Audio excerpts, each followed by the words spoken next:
Oke, oke kita lanjut. Mohon maaf, Bapak Ibu, Mas Mbak agak jadi kita lanjut bicara tentang negara kemanfaatnya. Jadi tadi kita sudah melihat bagaimana keanekaragaman hayati di Indonesia dan juga apa keanekaragaman hayati itu sendiri penting. Lalu sebenarnya apa itu kalau kita bicara konservasi gitu ya, apa sebenarnya konservasi keanekaragaman hayati? Nah, konservasi ini sendiri, konservasi keanekaragaman hayati sendiri adalah upaya pengelolaan hati gitu ya, yang terdiri dari perlindungan, pelestarian, dan pemanfaatan yang bertujuan untuk menjamin kesinambungan atau ketersediaan dan terhindar dari kehancuran. Jadi, kalau teman-teman sering dengar istilah konservasi gitu, konservasi ke hati, ini sebenarnya tidak sebatas soal perlindungan saja gitu. Jadi bukan berarti ketika kita mendengar istilah konservasi ya kita tidak boleh ngapa-ngapain gitu, misalnya konservasi hutan gitu ya, bukan berarti kita hanya sebatas melindungi hutan saja, tapi juga bagaimana kita melestarikan dan juga memanfaatkan hutan itu sendiri agar tetap terjaga dan terhindar dari kepunahan. Karena apa? Karena sebenarnya bahasa konservasi tidak hanya digunakan oleh keanekaragaman hayati gitu ya. Konservasi ini digunakan untuk banyak aspek, yang mana itu tadi 3 komponen utama dari konservasi ini, bagaimana kita melindungi, melestarikan, dan memanfaatkannya yang tepat guna gitu. Jadi tidak kalau memanfaatkannya tidak apa namanya tidak maruk lah istilahnya gitu, sehingga berdampak kepada kepunahan ke hatinya sendiri. Secara langsung dan tidak langsung sebenarnya, sorry itu typo, agama maksudnya ya. Agama, adat, budaya, dan pemerintah maupun dunia itu sudah mengatur soal upaya konservasi ke hati ini sendiri. Melalui apa? Melalui undang-undang. Tadi dalam pengantarnya Mbak Moderator sudah menyampaikan soal undang-undang konservasi yang banyak digunakan, Undang-Undang Nomor 5 tahun 1990, di mana setelah itu juga ada banyak turunan-turunan terkait dengan undang-undang konservasi. Kemudian di agama bagaimana? Nah, ini mungkin yang banyak teman-teman belum sadari atau belum tahu. Kebetulan saya juga Muslim gitu ya, dan tentu saya mempercayai Muslim. Nah, kalau dalam agama, saya pikir untuk semua agama lah, tidak hanya Muslim gitu. Semua agama saya meyakini secara langsung itu sudah mengajarkan bagaimana kita mengkonservasi ke hati gitu. Nah, turunannya kalau di Islam sendiri itu tahun 2014 kalau saya tidak salah itu sudah ada apa namanya? Istimewa ulama gitu yang mengeluarkan statement lanjutan terkait dengan larangan berburu untuk satwa-satwa dilindungi gitu. Itu adalah bagian dari perilaku yang haram. Meskipun sebenarnya dalam kitab suci pun sudah diajarkan terkait dengan konservasi ini. Lalu bagaimana dengan adat dan budaya? Nah, ini yang teman-teman yang tinggal di daerah mungkin sudah sangat ngeh lah dengan ini. Ada banyak kearifan-kearifan lokal yang secara langsung dan tidak langsung mengatur soal konservasi, khususnya juga misalnya konservasi satwa liar. Ada banyak, kalau di Sumatera sendiri, misalnya harimau gitu, itu menjadi satwa yang sangat diagung-agungkan gitu. Ada banyak sebutan bagi harimau. Kalau di, di Sumatera Barat ada datuk misalnya gitu ya, ada opung di Sumatera Utara dan sebagainya. Itu adalah bentuk-bentuk kearifan lokal dari budaya yang memang sangat menghormati keberadaan satwa liar di alam. Termasuk juga di hukum internasional. Nanti kita lihat lebih lanjut terkait dengan ini. Nah, upaya konservasi sendiri, upaya konservasi ke hati ini sudah dilakukan apakah itu di in situ dalam habitat aslinya ataupun ex situ. In situ ini di habitat aslinya seperti di Taman Nasional gitu, di alam liar yang dimana sudah pemerintah sendiri secara lebih lanjut mengaturnya, menjadikan kawasan itu menjadi kawasan lindung, baik itu hutan lindung kah ataupun kawasan konservasi. Kemudian di ex situ misalnya ada di lembaga-lembaga konservasi seperti di kebun binatang dan lain sebagainya. Itu adalah bagian dari bagaimana kita mengkonserv gitu ya ke hati fauna flora yang ada di alam ini.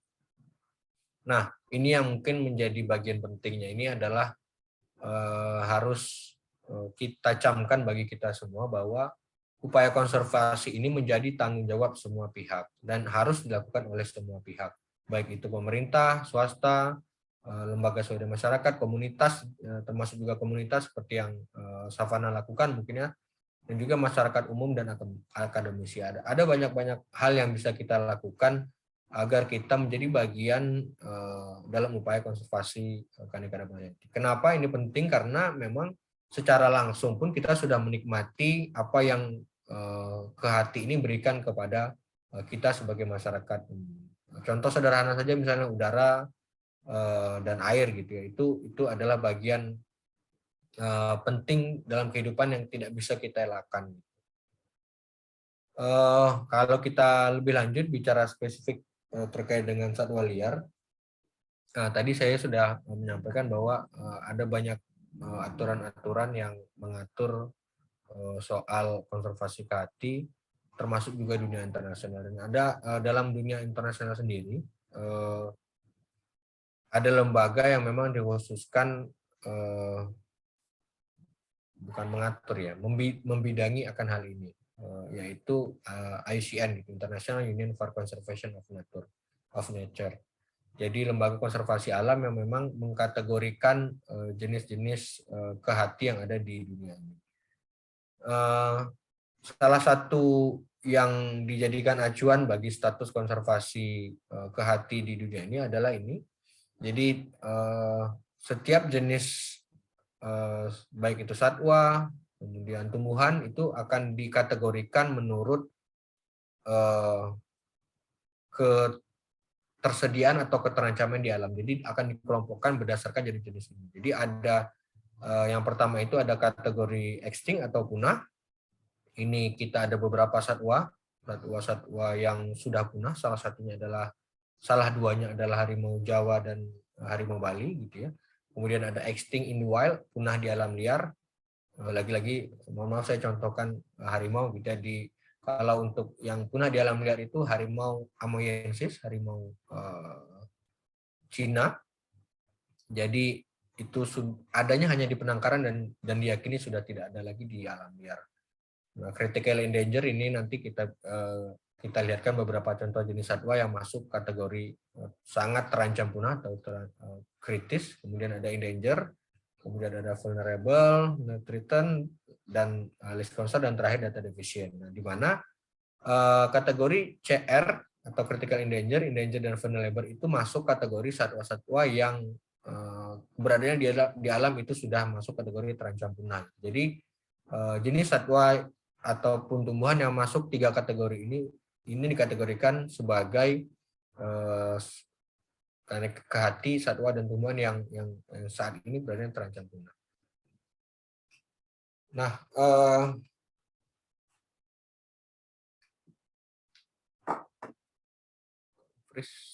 sorry, bentar.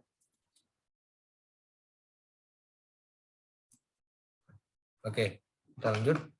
Nah, kalau kita lihat di Indonesia tadi ada sekitar 211 jenis mamalia yang saat ini masuk kategori terancam punah atau 3 kategori tadi, critical endanger, dan vulnerable. Jadi dari tadi lebih dari 700 gitu ya, 700 berapa tadi, dan lebih dari 200-nya itu saat ini masuk kategori terancam punah atau sekitar 30% mamalia yang ada di Indonesia ini saat ini kategorinya terancam punah. Kemudian ada 241 jenis burung, ini mewakili sekitar lebih dari 10%. Saat ini jenis burung yang ada di Indonesia ini masuk kategori terancam punah. Ada 77 reptil, ada 28 jenis amfibi, dan 368 jenis ikan. Ini adalah jenis-jenis satwa liar yang saat ini keberadaannya di Indonesia itu masuk kategori terancam punah. Nah, kita coba lihat beberapa contohnya. Ini tentu teman-teman semua mungkin sudah tahu, ada harimau Sumatera yang saat ini statusnya sudah sangat terancam punah. Nah, di Jawa sendiri itu ada macan tutul, itu juga kategorinya sudah sangat terancam punah, critical endanger. Dan ada satu lagi jenis kucing liar berukuran besar, itu namanya macan dahan. Ini ada di Sumatera dan di Kalimantan, itu saat ini statusnya endanger. Kemudian, nah ini mungkin teman-teman yang di Jawa sendiri mungkin banyak belum tahu, mungkin bahkan yang di Sumatera gitu. Ada kita di Sumatera dan Jawa itu ada anjing liar atau biasa disebut ajak gitu. Itu typo ajang. Sebenarnya ajak atau anjing hutan itu saat ini statusnya sudah endanger. Kemudian ada beruang madu yang ada di Kalimantan dan Sumatera, statusnya saat ini vulnerable, juga terancam. Nah, kalau tadi saya sampaikan karena kebetulan saya hari-harinya bergerak di satwa liar gitu ya, jadi saya banyak contohnya ini satwa liar yang kebetulan banyak bersinggungan dengan saya. Jadi di Sumatera itu ada beberapa jenis kucing ya, kucing liar. Yang pertama itu kucing emas. Kalau ini statusnya sebenarnya belum masuk kategori terancam karena dia masih near threatened. Kemudian yang kedua ada kucing batu. Kemudian ada kucing hutan biasa. Nah yang terakhir ini ada kucing kepala datar. Ini statusnya sudah endanger. Ini mungkin teman-teman banyak yang belum tahu bahwa ada jenis-jenis kucing liar ini di Sumatera. Kemudian, nah ini ada tapir, Malayan tapir. Ini statusnya saat ini juga terancam punah atau endanger. Dan ada satu lagi jenis, kalau teman-teman di domestik, di perkampungan tahu kambing. Nah di alam liar juga ada kambing hutan, di kambing hutan Sumatera namanya. Itu ada di hutan Sumatera dan statusnya saat ini juga masuk kategori terancam punah atau vulnerable.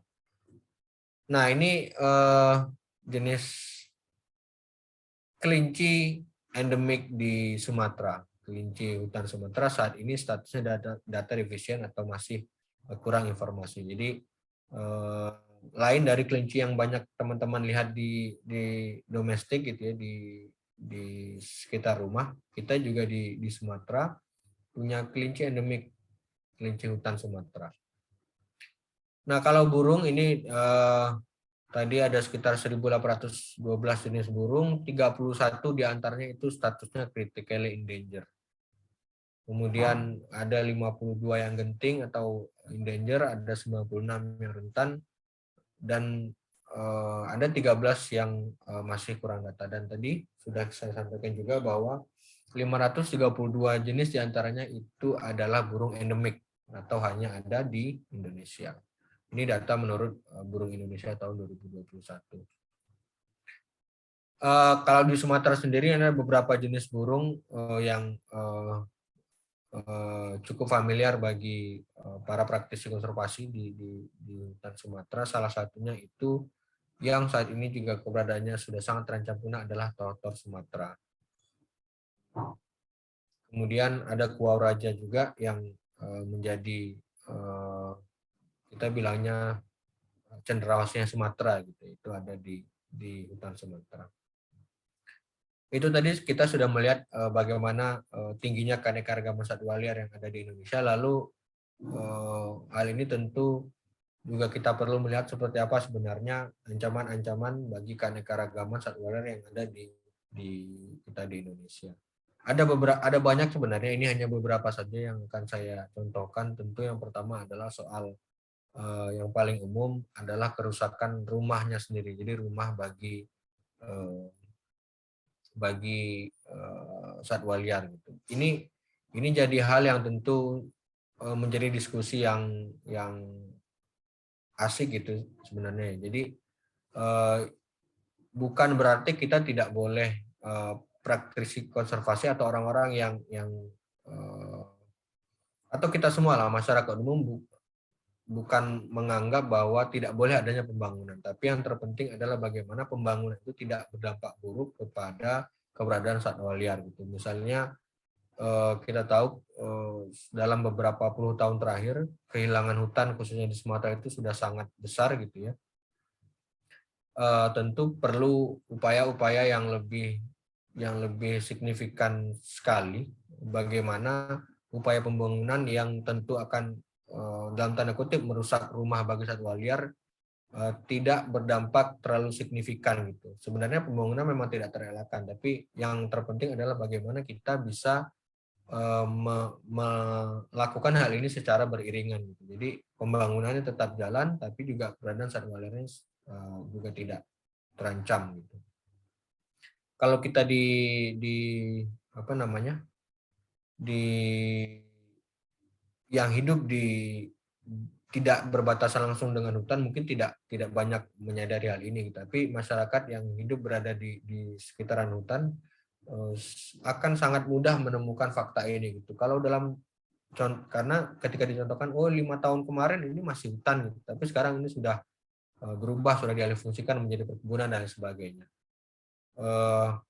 Kita tidak bisa menampik itu gitu, karena memang kita sendirilah, kita sebagai manusia ketika kita tidak punya rumah tentu itu menjadi faktor penting yang tidak bisa kita elakkan itu. Kenapa rumah menjadi kebutuhan primer, dan ini juga menjadi hal yang mendasar bagi satwa liar gitu. Mereka juga butuh tempat untuk mereka tinggal. Itu yang pertama. Yang kedua adalah perubahan iklim. Nah ini baik itu secara langsung maupun tidak langsung ini akan sangat berdampak kepada kehidupan keanekaragaman hayati. Ketika perubahan iklim ini terjadi, yang saat ini mungkin sudah sangat kita rasakan ya, yang paling mudah kita lihat itu adalah tidak ada lagi istilah bulan-bulan ber gitu. Kalau dulu kita kecil, bulan yang diakhirin ber itu adalah musim penghujan. Tapi saat ini tidak ada lagi yang namanya, dalam beberapa tahun terakhir lah ya, kita tidak lagi menemukan adanya musim yang stabil gitu. Ada musim kemarau, ada musim hujan. Ini kalau sekarang ini awal tahun hingga pertengahan tahun juga tetap musim hujan gitu ya. Sampai sekarang pun karena ini memang sudah akhir tahun tetap juga musim hujan. Bahkan katanya mau kemarau panjang itu. Ini adalah dampak langsung dari perubahan iklim yang tentunya juga akan sangat berdampak kepada ekosistem yang ujung-ujungnya juga berdampak kepada satwa di dalamnya. Ketika ekosistem kehilangan fungsi ekologisnya itu akan menjadi sangat labil. Nah, yang paling juga terasa adalah contohnya yang sedang sampai saat ini mungkin kita sedang alami adalah peningkatan penyakit menular gitu ya, COVID misalnya, yang menurut banyak orang diyakini berasal dari satwa liar. Sebelumnya itu ada selain COVID juga dalam 2 tahun terakhir di Indonesia, di hutan Sumatera, mungkin juga di Jawa gitu ya, ada kalau kita bilangnya itu COVID-nya babi gitu. Jadi babi-babi ini banyak mati karena memang kena penyakit ASF namanya, African Swine Fever. Jadi ada pandemi juga di babi, yang ini juga kita yakini adalah dampak dari, salah satunya adalah pengaruh dari adanya perubahan iklim. Kemudian selanjutnya adalah tentu banyak menjadi target. Saya lihatkan sendiri cuplikan. Nah, itu adalah salah satu contoh jerat yang ada di hutan Sumatera gitu. Terus betapa kuatnya jerat itu yang bisa saja mengenai banyak jenis satwa. Ini salah satunya yang sempat kita temukan, ini babi jenggot gitu, babi sus barbatus yang terkena jerat satwa di hutan. Jadi ada banyak jenis satwa yang menjadi target perburuan yang secara langsung tentunya akan berdampak bagi kelestarian mereka di alam. Ini salah satu contoh dampak dari perburuan gitu ya, yang menghilangkan banyak individu satwa liar yang berada di alam. Kemudian ini saya sempat cuplik ketika itu. Jadi ini artikel tahun 2017, dan bagi teman-teman yang memang bekerja di konservasi sudah cukup lama, secara langsung akan menyadari hal ini, di mana hutan kita meskipun pada beberapa wilayah itu masih bagus, tapi kondisinya saat ini itu hening gitu ya. Jadi tidak banyak lagi kicauan-kicauan burung gitu di sekitaran hutan bahkan mungkin di sekitar rumah kita gitu. Ini salah satu dampak dari atau bukan dampak, indikasi tingginya perburuan gitu. Kalau tadi perburuan mamalia besar itu targetnya di offsetkan gitu ya, di banyak hal yang banyak faktor yang mendasari perburuan untuk mamalia besar tadi, apakah itu untuk offset dan lain sebagainya. Nah, kalau untuk burung ini mungkin dijadikan peliharaan gitu, dijadikan burung kicau, dan ini berdampak sangat besar juga bagi keberadaan mereka di alam liar. Lagi-lagi sebenarnya kalau kita bicara hobi, kita kesukaan, mungkin banyak bapak-bapak gitu yang hobi memang melihara burung. Nah, tentunya hal itu bisa dilakukan tanpa harus merusak keseimbangan yang ada di alam itu. Misalnya ya beternak yang ada di luar gitu. Artinya tidak mengambil yang berada di alam liar gitu. Ini menjadi penting agar kita bisa dapat hidup beriringan dengan mereka yang juga hidup di alam liar. Kemudian, nah ini mungkin nanti akan dijelaskan lebih lanjut oleh pemateri atau narasumber kita yang kedua nanti terkait dengan tingginya aktivitas perdagangan ilegal terhadap satwa liar di Indonesia. Ini ada beberapa cuplikan contoh saja. Nanti mungkin akan dijelaskan lebih detail oleh narasumber yang kedua. Nah, mungkin ini yang terakhir gitu ya. Kontribusi apa yang bisa kita atau teman-teman lakukan terkait dengan upaya konservasi satwa liar. Yang pertama tentu yang sederhana adalah turut serta dalam berbagai inisiatif kegiatan konservasi. Baik itu apakah secara langsung bekerja di dunia konservasi ataupun menjadi seperti yang teman-teman Savana lakukan saat ini gitu ya. Terlibat di komunitas, bergerak di awareness gitu, di campaign gitu. Itu juga menjadi hal yang bisa kita atau teman-teman lakukan jika ingin terlibat dalam upaya konservasi. Nah, ini contohnya, ini jadi kebetulan ketika saya masih mahasiswa dulu, ini 2013 ya, jadi hampir 10 tahun yang lalu, ketika saya masih mahasiswa, saya tergabung atau turut serta di komunitas ketika itu di Tiger Heart namanya, di Sumbar, di Padang. Jadi kita ya itu menjadi volunteer gitu dalam kegiatan konservasi yang satunya adalah campaign. Jadi mungkin kalau saya tidak salah satu output dari kegiatan ini juga nanti teman-teman yang terlibat sebagai partisipan mungkin bisa terlibat langsung menjadi bagian dari komunitas Savana itu sendiri. Kemudian yang selanjutnya ini tentu tidak turut serta melakukan perusakan habitat satwa dan hutan itu sendiri. Jadi kalau bicara soal habitat satwa ini tentu banyak ya. Tidak melulu soal hutan. Baik itu di laut kah. Jadi tidak kalau teman-teman yang hobi diving ataupun snorkeling, kesukaan itu tidak berdampak buruk, ada yang tidak merusak habitat-habitat atau rumah bagi organisme yang hidup di sekitarnya, apakah itu ikan dan lain sebagainya. Jadi kita tidak merusak rumah mereka. Kemudian tidak terlibat dalam perburuan dan perdagangan ilegal, melaporkan kegiatan atau aktivitas ilegal pada pihak terkait gitu. Jadi ada banyak pihak-pihak yang memang mengurus hal ini gitu ya. Mungkin teman-teman yang bergerak di komunitas juga bisa menjembatani ini gitu. Kemudian, nah ini yang paling terakhir, yang paling sederhana sepertinya adalah menjadi influencer gitu. Jadi era-era sekarang, era-era digital, teman-teman generasi milenial dan Gen Z gitu yang memang sangat aktif di media sosial, harusnya dengan sangat mudah menjadi atau melakukan kegiatan ini gitu. Jadi ya sharing-sharing, melakukan men-sharing gitu ya, membagikan isu-isu terkait dengan pelestarian satwa dan habitatnya adalah langkah yang paling, saya pikir yang paling sederhana yang bisa teman-teman lakukan untuk terlibat dalam upaya konservasi satwa liar. Saya pikir itu agak lebih jam 9.10 karena tadi terpotong ya. Terima kasih atas waktunya Bapak Ibu dan Mas Mbak. Saya mohon maaf bila ada yang kurang dalam penyampaian. Nanti kalau ada pertanyaan silakan saya akhiri. Assalamualaikum warahmatullahi wabarakatuh. Waalaikumsalam warahmatullahi wabarakatuh. Terima kasih Bapak atas penyampaian materi yang sangat luar biasa. Untuk pertanyaannya nanti akan kami simpan sampai setelah pemateri kedua menyampaikan materinya ya Pak. Siap. Baik, setelah materi yang pertama, ini akan saya lanjutkan kepada pemateri yang kedua yang tidak kalah luar biasanya nih dan penuh dengan pengalaman.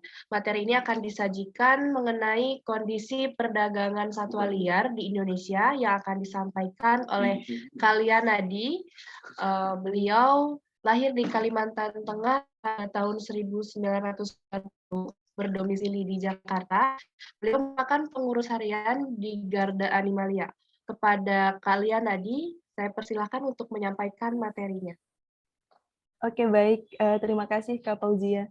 Mungkin aku bisa dibantu untuk share screen ya, Kak? Boleh, Kak. Untuk panitia. Halo teman-teman, selamat pagi. Masih jam 9 ya. Ini luar biasa sekali melihat antusias peserta ya. Ada 70 lebih tadi terakhir aku lihat. Dan terima kasih juga kepada penyelenggara karena dengan berlangsungnya kegiatan ini aku jadi bangun pagi. Terima kasih, minggu yang sangat luar biasa. Apakah sudah bisa dilihat teman-teman? Oke, sebentar ya. Oke, sudah bisa.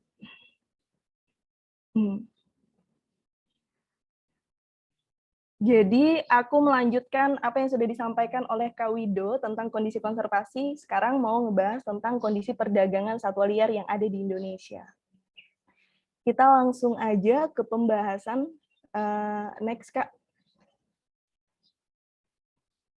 Oke. Nah, ketika bicara tentang perdagangan satwa liar, utamanya yang dilindungi, aku ingin meng-highlight 4 hal yang mungkin bisa kita diskusikan bareng di sini. Itu yang pertama adalah kejahatan luar biasa, bahwa perdagangan satwa liar, utamanya yang dilindungi, itu adalah kejahatan yang luar biasa, kejahatan yang serius. Kenapa? Karena kejahatan ini berdampak langsung terhadap kerusakan ekosistem. Tadi juga sudah sempat disampaikan gitu ya, bahkan sangat detail sekali bagaimana kejahatan, perdagangan, kemudian kerusakan habitat, itu sangat memengaruhi keseimbangan ekosistem yang ada di Indonesia, bahkan juga dunia. Nah, setiap makhluk hidup kita tahu ya teman-teman, mereka diciptakan include dengan fungsinya masing-masing. Sama halnya dengan satwa, bukan hanya manusia ya. Ketika kita diciptakan memiliki manfaat gitu terhadap kehidupan, satwa juga seperti itu. Contoh, sang Raja Rimba, harimau Sumatera. Dia akan makan hewan pemakan tanaman atau herbivora, karena dia karnivora. Nah, jadi fungsi harimau ini dia menjaga atau membantu gitu ya, menyeimbangkan ekosistem yang ada, kemudian juga mencegah kerusakan hutan. Nah, ini sayang banget kalau angka populasi satwa liar di alam liar terus mengalami penurunan. Jadi selain karena kerusakan habitat, penurunan populasi itu juga disebabkan karena maraknya perdagangan satwa liar, baik secara online maupun offline. Kita akan lanjut ke slide berikutnya. Di sini kita akan melihat bagaimana dinamika perdagangan satwa liar yang ada di Facebook. Jadi untuk di Facebook sendiri, kita fokus memantau gitu ya, atau mengamati 9 jenis atau 9 spesies satwa. Jadi tidak semua satwa liar yang ada di Permen LHK itu kita pantau, tetapi kita spesifikkan ke 7 spesies saja. Misal yang pertama kita spesifik ke semua jenis kukang, ke semua jenis owa, kemudian siamang, landak Jawa, semua jenis kakatua, semua jenis paruh bengkok kayak nuri-nurian, serindit, kemudian betet, dan lain sebagainya. Kita juga fokus ke rangkong. Jadi semua jenis rangkong itu kita lihat gitu ya. Dan ada lutung juga, semua jenis lutung, semua jenis surili. Kemudian semua jenis elang dan alap-alap, juga ada binturong dan kucing hutan. Jadi kita spesifik ke ada 12 ya, ada 12. spesies. Nah, di sini sendiri kita bisa melihat bagaimana dinamika yang terjadi. Ini kita kumpulkan dari akun-akun yang ada di grup-grup jual beli satwa liar dilindungi atau satwa liar saja yang ada di Facebook. Bisa dilihat dari tahun 2015 ke 2016 mengalami peningkatan, di 2017 mengalami kenaikan lagi, dan sempat mengalami penurunan di tahun 2018, tetapi terus mengalami kenaikan hingga di tahun 2021. Dan ini sangat drastis. Hampir 3 kali lipat dari tahun 2020. Ini juga menjadi pertanyaan kita ya. Kenapa di tahun 2021 itu terjadi peningkatan penjualan satwa liar yang ada di Facebook, khususnya yang dilindungi. Nah, untuk data di tahun 2020 sendiri, di tahun 2022 sendiri itu belum utuh. Karena ini baru sampai data yang sempat kita masukkan itu baru sampai di bulan Mei. Bisa jadi nanti di akhir tahun gitu ya, angkanya bisa di bawah dari tahun 2021, bisa di atas itu juga. Artinya ketika di tahun 2022 sampai akhir tahun kita mendata lebih dari di tahun 2021, artinya dari sejak 2018 sampai 2022 itu terus mengalami kenaikan jual beli satwa liar yang ada di Facebook. Ini khusus yang dilindungi ya teman-teman. Kemudian next, kira-kira apa aja sih satwa yang kerap diperdagangkan di Facebook? Ini aku coba untuk mengklasifikasikan 5 besar dari banyaknya satwa yang didagangkan secara online. Yang pertama itu ada kucing hutan, kemudian setelahnya ada elang, selanjutnya ada nuri, kukang Jawa, dan yang terakhir adalah kakatua.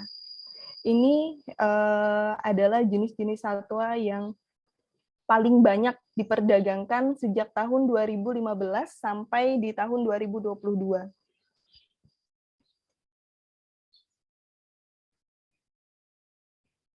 Selanjutnya kemudian akan menyoal perdagangan satwa liar pada 50 lebih kios dan pasar burung yang tersebar di hampir semua provinsi di Indonesia.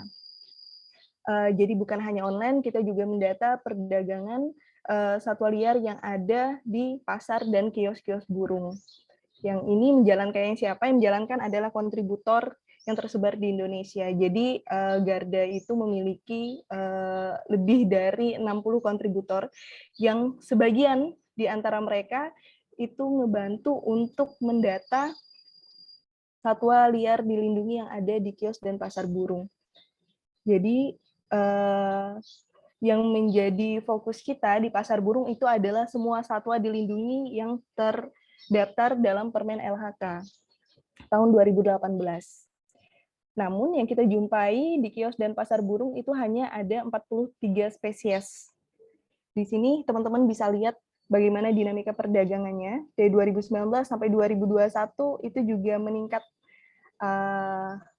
tinggi sekali gitu ya. Jadi sama, entah secara online maupun offline di 2021 itu angkanya sangat tinggi sekali dibandingkan tahun-tahun sebelumnya. Nah, sama halnya di tahun 2022, ini datanya juga belum utuh karena pendataan kita baru sampai di bulan Juni. Jadi bisa jadi nanti angkanya akan terus naik ketika akhir tahun. Seperti itu. Nah, kira-kira jenis satwa apa aja yang sering diperjualbelikan di kios dan pasar burung? Di sini kita bisa melihat ada 5 besar ya yang coba aku kelompokkan. Yang pertama itu ada gelatik Jawa, kemudian ada cicak daun besar yang angkanya tidak jauh berbeda. Selanjutnya ada cicak daun sayap biru, kemudian ada serindit Melayu dan kalong besar. Jadi ini adalah 5 spesies yang banyak diperjualbelikan secara offline. Kalau kita lihat dari jenis satwanya itu cukup berbeda antara online dan offline. Kalau tadi di online kita melihat ada kucing hutan di peringkat pertama, kalau di pasar atau di kios kita melihat ada gelatik Jawa di tingkatan pertama. Nah, dalam memperdagangkan satwa liar dilindungi, kita bisa next di slide selanjutnya. Ini aku coba sampaikan secara cepat saja, nanti kita akan lebih banyak berdiskusi terkait ini. Di slide selanjutnya ini aku mau membahas tentang modus jual beli.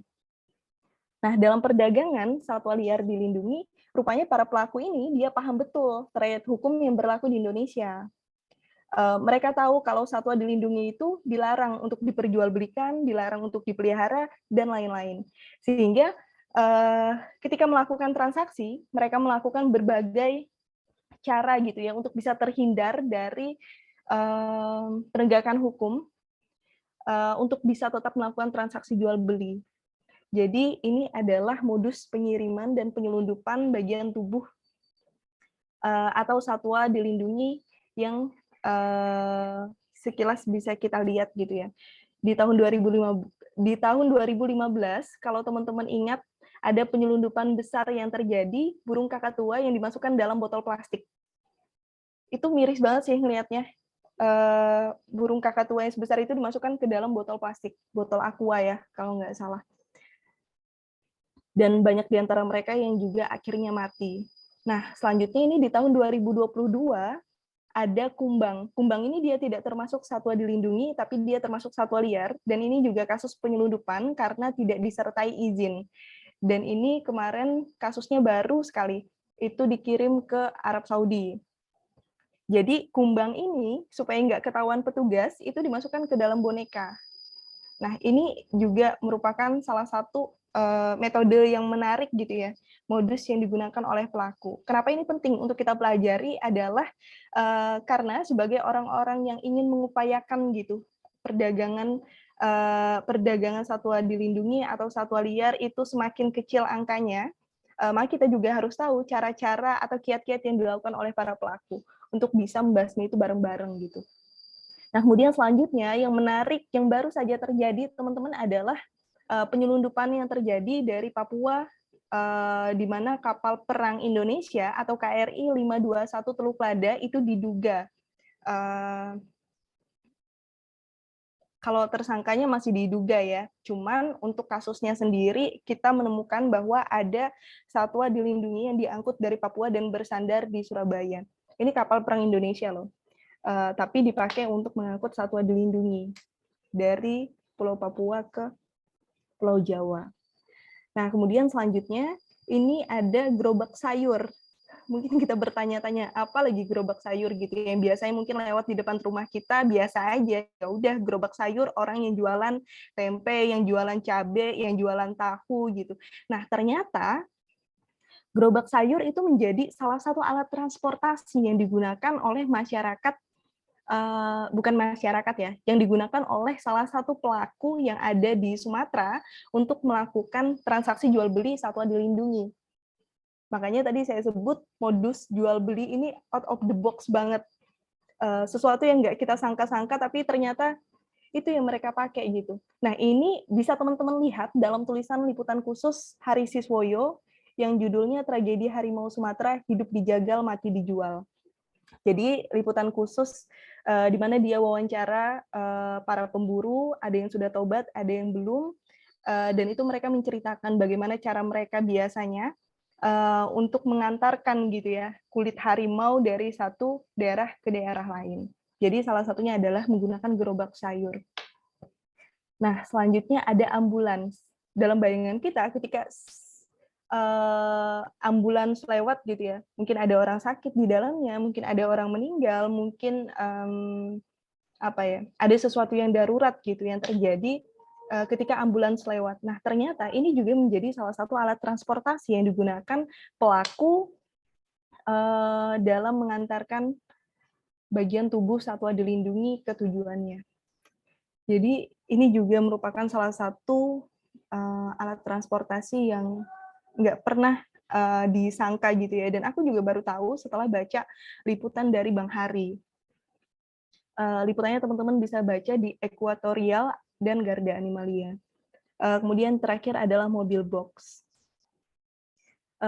Jadi modus-modus yang mereka gunakan ini sangat variatif sekali, dan dari zaman ke zaman itu terus mengalami perkembangan seperti itu, sehingga dalam melakukan upaya untuk menekan angka perdagangan juga kita harus lebih berkembang lagi daripada mereka. Kemudian yang terakhir, teman-teman, kenapa sih angka perdagangan masih tinggi? Ini mungkin jadi pertanyaan kita ya, di mana kita melihat bahwa upaya konservasi itu kayaknya sudah banyak dilakukan gitu, entah oleh komunitas, oleh organisasi, oleh masyarakat, bahkan oleh lembaga pemerintahan gitu. Setiap hari melakukan sosialisasi, setiap hari melakukan kampanye terkait satwa dilindungi, tapi kok kenapa angka perdagangannya masih tinggi? Nah, ternyata kita melihat ada beberapa faktor. Ini ada satu kotak kosong, teman-teman bisa isi. Mungkin ada jawaban lain gitu ya dari apa yang aku sampaikan. Yang pertama, aku pikir adalah adanya permintaan pasar. Jadi penjualan itu dia ada karena masih terdapat permintaan pasar.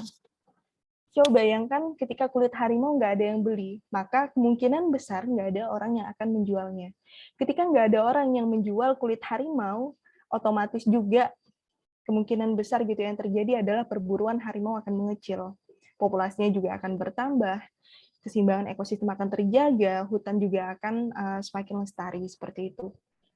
Nah, kemudian yang kedua adalah adanya tren pemeliharaan yang salah satunya dipamerkan melalui media sosial. Tadi sempat kita lihat bahwa perdagangan secara online maupun offline di tahun 2021 ya, itu meningkat. Jadi mungkin ada banyak faktor, kemungkinan A, kemungkinan B gitu. Dan di sini kita melihat salah satunya adalah pemeliharaan satwa liar yang semakin yang semakin dipertontonkan gitu.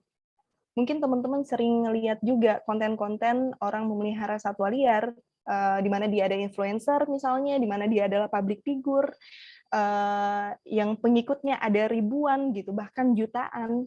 Artinya dia mencoba untuk menunjukkan bahwa memelihara satwa liar itu nggak apa-apa. Nah, kalau kita sendiri menilainya adalah memelihara satwa liar, baik dia dilindungi dan tidak dilindungi, itu adalah sesuatu yang keliru. Karena pada hakikatnya satwa liar adalah, atau seharusnya, dan lebih baik mereka berada di alam liar, bukan di lingkungan rumah, bukan di dalam kandang, dan lain-lain. Makanya kita juga sangat menentang tren pemeliharaan gitu ya, orang-orang yang melakukan perampasan hak hidup satwa liar. Karena untuk memelihara satwa liar, kita harus melihat ada banyak aspek yang harus diperhatikan. Kesejahteraan terhadap satwa liar ya, dia nggak boleh stres, makan minumnya harus terpenuhi, dia harus merasa senang ketika dipelihara gitu. Nah, siapa yang tahu perasaan satwa liar gitu? Sementara ketika di dalam kandang, ketika berada di lingkungan rumah orang, itu bukan habitat alami mereka. Seperti itu. Nah, kemudian kemungkinan lainnya adalah kenapa di tahun 2021 itu angka perdagangan naik secara drastis gitu ya. Di tahun itu juga adalah tahun-tahunnya pandemi atau COVID-19. Di tahun itu mungkin juga banyak orang gitu yang ngerasa bosan karena kita nggak biasa terus berada di dalam rumah, tidak terbiasa terus berada di dalam ruangan gitu ya. Mungkin kita biasa keluar, biasa jalan-jalan, biasa kerja, biasa melakukan aktivitas yang tidak berada di dalam rumah. Nah, sehingga di tahun itu mungkin orang-orang merasa bosan, kemudian melihat konten-konten pemeliharaan, dan ada keinginan untuk merawat suatu atau satu satwa tertentu, misal seperti itu. Bisa jadi begitu ya. Jadi ada banyak sekali faktor kenapa di tahun 2021 itu angka perdagangan naik secara drastis. Karena seperti disinggung di Bang Wido sebelumnya gitu ya, bahwa yang biasa melakukan pemeliharaan adalah karena hobi seperti itu. Nah, bisa jadi ketika mereka merasa bosan di masa pandemi, itu hobinya atau hasrat dia untuk memelihara satwa liar itu semakin naik atau meningkat.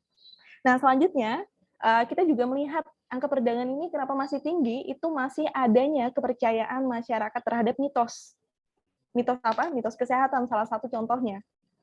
Misalnya mereka percaya bahwa bagian tubuh satwa liar dilindungi, misalnya terenggiling gitu ya, itu memiliki khasiat yang akan membantu mereka untuk tetap sehat. Ada juga satwa-satwa lainnya yang mereka percaya itu gitu. Tapi sampai sekarang kita masih belum menemukan adanya penelitian atau hasil riset seperti itu ya, yang menunjukkan bahwa bagian tubuh satwa dilindungi itu dia memang memiliki khasiat terhadap kesehatan manusia. Nah, kemudian seandainya pun dia berkhasiat gitu ya terhadap kesehatan, kita juga harus mengetahui prosedur-prosedur bagaimana bagaimana kita dapat mengonsumsi hal itu gitu. Karena yang banyak kita temui selama ini adalah perdagangan yang terjadi itu ilegal. Nah, yang terakhir adalah hukum bagi pelaku kejahatan terhadap satwa dilindungi itu masih terbilang rendah. Jadi kalau kita melihat atau menilai dari putusan-putusan hukum, putusan hakim terkait kasus-kasus kejahatan satwa dilindungi, itu masih rata-rata di bawah 1 tahun. Rata-rata 1 tahun penjara bagi terdakwa gitu, putusan untuk terdakwa. Sementara ada yang di atas 1 tahun. Kemarin itu kalau tidak salah kasus pembunuhan gajah yang pelakunya itu divonis 4 tahun lebih, hampir mendekati hukuman maksimal yang ada dalam Undang-Undang nomor 5 tahun 1990. Dan itu jarang sekali terjadi. Dan kasusnya emang sangat besar gitu ya, pembunuhan secara berkelompok yang dilakukan terhadap lebih dari seekor gajah Sumatera, kalau nggak salah di tahun-tahun kemarin itu terjadi, dan putusannya hampir 5 tahun penjara. Nah, di sini kita melihat salah satu problemnya adalah para pelaku ini, kenapa mereka masih memperdagangkan adalah mereka tidak jera.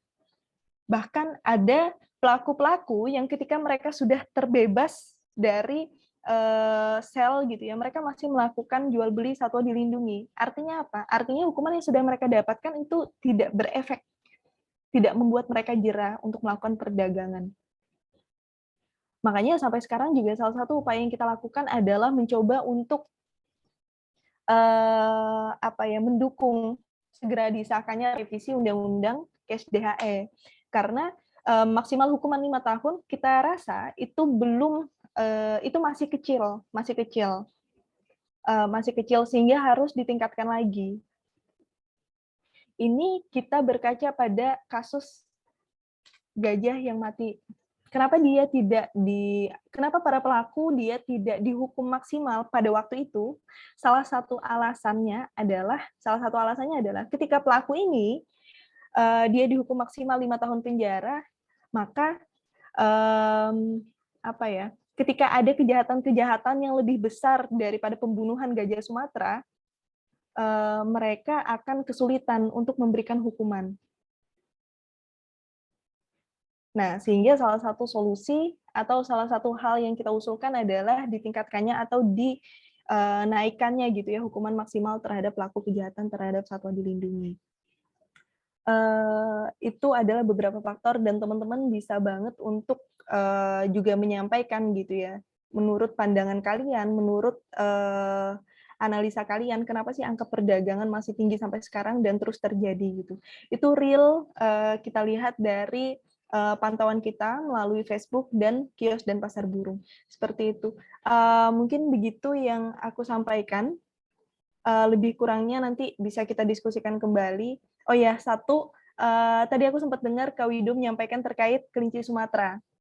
Nah, memang selama di Garda aku belum pernah menemukan ada berita gitu ya, ada berita terkait kelinci Sumatera. Dan kemarin di bulan Juni itu ada kasus kelinci Sumatera.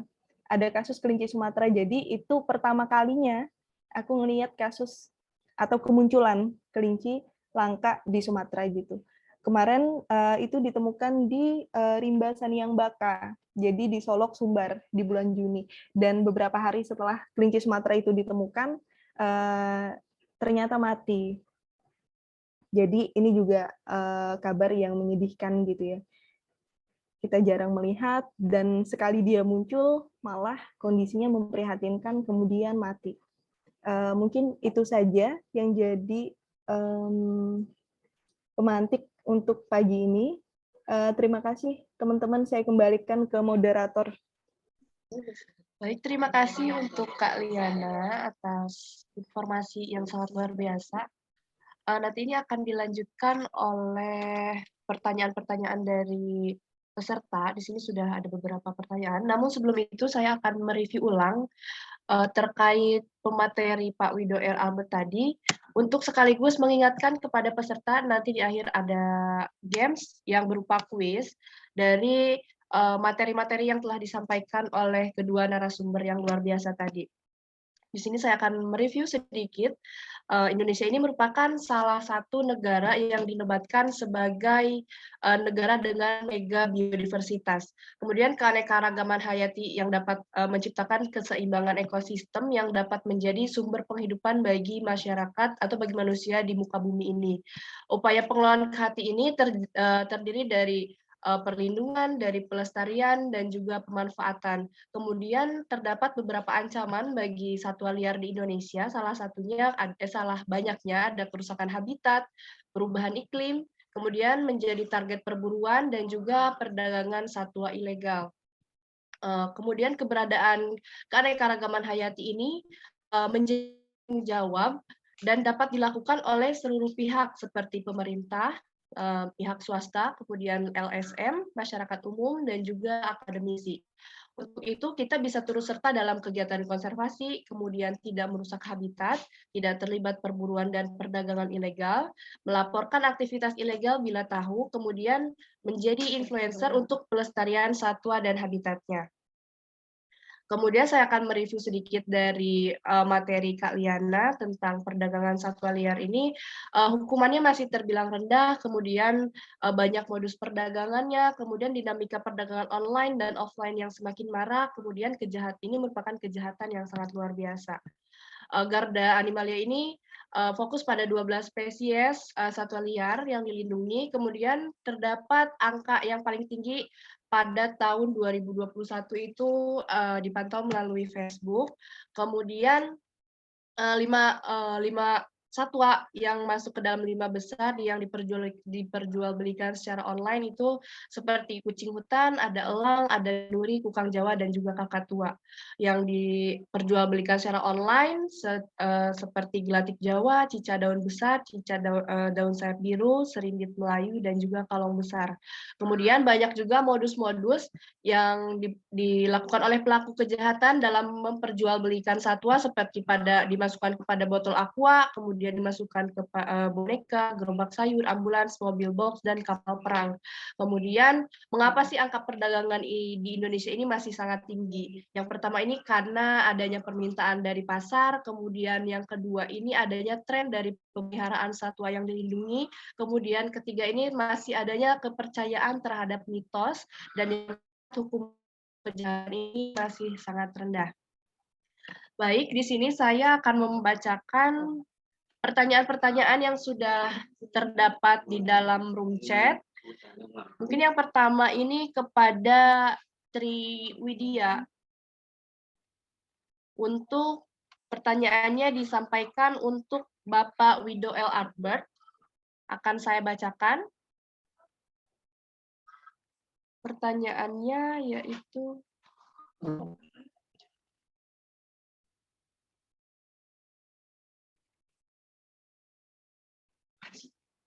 ini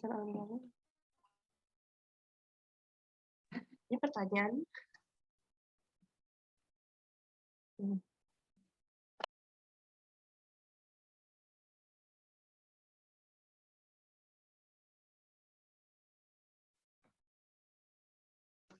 Oke, baik. Jadi pertanyaannya ini beliau Bapak Tri Widya ini, Ibu atau Mbak Tri Widya ini ingin dijelaskan Pak Wido terkait 8 status konservasi satwa liar tadi dan juga ingin diberi contohnya 8 status konservasi liar tersebut.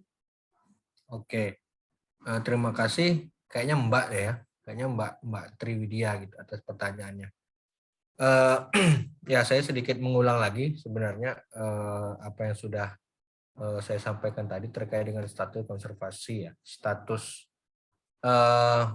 kita bilangnya tuh red list gitu ya, red list IUCN, jadi status red list. Nah, jadi memang ada beberapa kategori 8 tadi, sebenarnya ada 9, satu lagi not evaluated atau tidak dievaluasi. Nah, pengelompokan ke masing-masing kategori tadi, ini sebenarnya ada banyak kriteria ya. Kalau saya tidak salah itu ada 9 kriteria agar bagaimana mengevaluasi setiap jenis ini. Di mana nanti dari kriteria itulah nanti akan dikelompokkan masing-masing jenis ini ke dalam kategori tadi. Jadi yang pertama tadi adalah extinct atau punah. Kalau ini sederhana ya. Tidak ada lagi jenis ini di dunia ini gitu. Bahkan di penangkaran pun tidak ada. Yang paling saya ingat itu tadi saya sudah sampaikan adalah harimau. Kalau yang ada di kita yang dekat di Indonesia itu adalah harimau Jawa dan harimau Bali. Itu sudah tidak ada lagi di penangkaran ataupun di alam liar.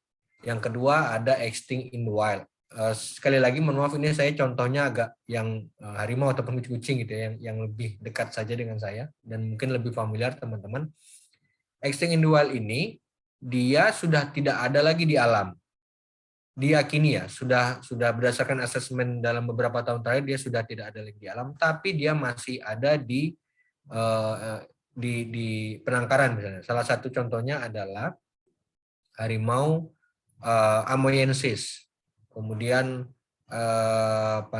Panthera tigris amoyensis. Itu dalam asesmen dalam beberapa tahun terakhir itu sudah tidak lagi ditemukan di alam, namun masih ada di penangkaran. Nah itu namanya extinct in the wild. Kemudian selanjutnya adalah critically endangered. Jadi kategori di bawah punah itu adalah critically endangered. Ini kalau kita bahasa sederhananya ya, sebenarnya ada banyak kriteria, tapi saya coba sederhanakan saja. Dia menghadapi ancaman kepunahan dalam waktu yang dekat atau saat ini dia sudah masuk kategori sudah sangat terancam punah. Itu critically endangered, sudah sangat kritis lah. Kemudian selanjutnya ada endanger. Nah, endanger adalah jenis-jenis yang dikelompokkan di mana dia bedanya itu dengan vulnerable. Kalau endanger itu dia very high. Jadi di masa depan kategori terancamnya ini sudah sangat tinggi di masa depan. Kemudian yang kedua ada vulnerable. Kalau tadi endanger itu very high, kalau vulnerable ini dia nggak ada verinya gitu, dia tetap tinggi, keterancaman punahnya di ke depan itu sudah tinggi gitu, tapi tidak setinggi dari endanger. Itu vulnerable. Kalau endanger tadi, kalau critical endanger tadi, sorry contohnya lupa, itu ada banyak ya, badak kah, badak Sumatera, harimau Jawa, badak Jawa juga masuk kategori critical endanger. Kalau endanger tadi di contoh kita itu ada tapir gitu ya, itu masuk kategori yang endanger. Kemudian kalau yang vulnerable ini tadi kalau di contoh kita saya ulangi lagi, misalnya adalah beruang madu, itu masuk kategori vulnerable. Kemudian di bawah vulnerable itu ada near threatened, jadi dia sebenarnya belum masuk kategori terancam punah dia, tapi hampir masuk kategori terancam punah. Kalau tadi di contoh yang saya sampaikan ada beberapa jenis kucing-kucing alam yang ada di alam liar, kucing liar, ada kucing emas, ada kucing batu, itu masuk kategori near threatened. Kemudian yang di bawahnya itu ada least concern. Ini sebenarnya keberadaan di alam masih relatif aman gitu. Beberapa salah satu contohnya misalnya jenis babi hutan itu masih masuk kategori least concern. Yang terakhir adalah data deficient. Data deficient ini seperti yang saya sampaikan tadi itu adalah dia informasinya yang kurang. Jadi untuk memasukkan kategori dalam kepunahan tadi dia masih sedikit gitu. Salah satu contohnya tadi adalah kelinci Sumatera, karena memang informasi terhadap beberapa jenis ini masih kurang sehingga dia dikelompokkanlah ke dalam data deficient. Gitu. Itu Mbak dari saya. Terima kasih. Oke, baik. Terima kasih kepada Bapak Wido. Bagaimana Mbak Triwidya atas jawabannya? Apakah sudah cukup? Oke, baik. Kita lanjutkan saja kepada penanya berikutnya. Apakah Bapak Eng ini akan menyampaikan secara langsung pertanyaannya kepada kedua narasumber? Silakan kepada Bapak Eng agar lebih aktif di dalam ENG ini. Baik. Bila begitu akan saya bacakan saja. Untuk mungkin ini akan saya tanyakan kepada Kak Lianadi. Pertanyaannya, apakah ada metode atau upaya yang dilakukan untuk mengurangi perburuan dan juga perdagangan satwa? Baik, Kak Lianadi, apakah masih tergabung? Halo Kak, iya masih. Oke, apakah ada upaya lain gitu ya selain upaya-upaya yang sudah kita lakukan bersama untuk mengurangi angka perdagangan satwa liar utamanya yang dilindungi di Indonesia? Nah, sebelum kita melakukan upaya lain, yang harus kita lihat adalah motif. Kira-kira kenapa sih para pelaku kejahatan ini mereka, misal pemburu ya, kenapa para pemburu ini masih melakukan perburuan, utamanya teman-teman yang mereka berada di wilayah-wilayah yang dekat dengan hutan seperti itu. Jadi kita harus mengetahui dulu motif dari mereka. Nah, kemarin saya sempat berbicara dengan salah satu seorang pemburu burung, di mana dia sudah bertaubat yang ada di Pulau Seram. Di situ dia mengatakan bahwa kenapa mereka berburu pada waktu itu motifnya adalah ekonomi. Jadi kita nggak bisa menampik bahwa sebagai manusia gitu ya, kita membutuhkan uang untuk memenuhi kebutuhan kehidupan kita sehari-hari. Salah satunya itu yang mereka sampaikan motifnya adalah ekonomi. Nah, sehingga yang diharapkan dari mereka adalah upaya-upaya melakukan sosialisasi terhadap masyarakat untuk tidak lagi melakukan perburuan, tidak lagi menjual satwa dilindungi yang ada di hutan, yang ada di sekitar mereka, terus menjaga ekosistem, terus menjaga kelestarian hutan, itu tidak hanya dengan menyampaikan atau tidak hanya dengan melarang mereka untuk melakukan perdagangan atau perburuan tersebut, tapi juga diimbangi dengan alternatif gitu ya, solusi yang kita berikan terhadap mata pencaharian mereka. Jadi kita harus menyediakan hal itu juga. Karena sebetulnya mereka juga kadang terpaksa melakukan perburuan tersebut. Jadi mungkin buat komunitas-komunitas, organisasi-organisasi, kita juga bisa menjangkau teman-teman di daerah yang kita tahu mereka adalah ibarat kata orang pertama gitu ya, yang memiliki peran besar terhadap kelestarian hutan. Mereka tinggal di daerah yang seringkali mereka juga yang melakukan penangkapan, memasang jerat gitu ya terhadap satwa dilindungi. Nah, motif mereka adalah motif ekonomi, berarti upaya lain yang harus dilakukan adalah memberikan alternatif mata pencaharian bagi masyarakat di sana. Mungkin itu bisa jadi salah satu solusi buat kita gitu. Kemudian hal lainnya adalah, tapi ini udah sering dilakuin sih, alternatif mata pencarian juga sudah banyak dilakukan oleh kawan-kawan organisasi gitu. Mereka di daerah-daerah juga bergelut dengan hal itu.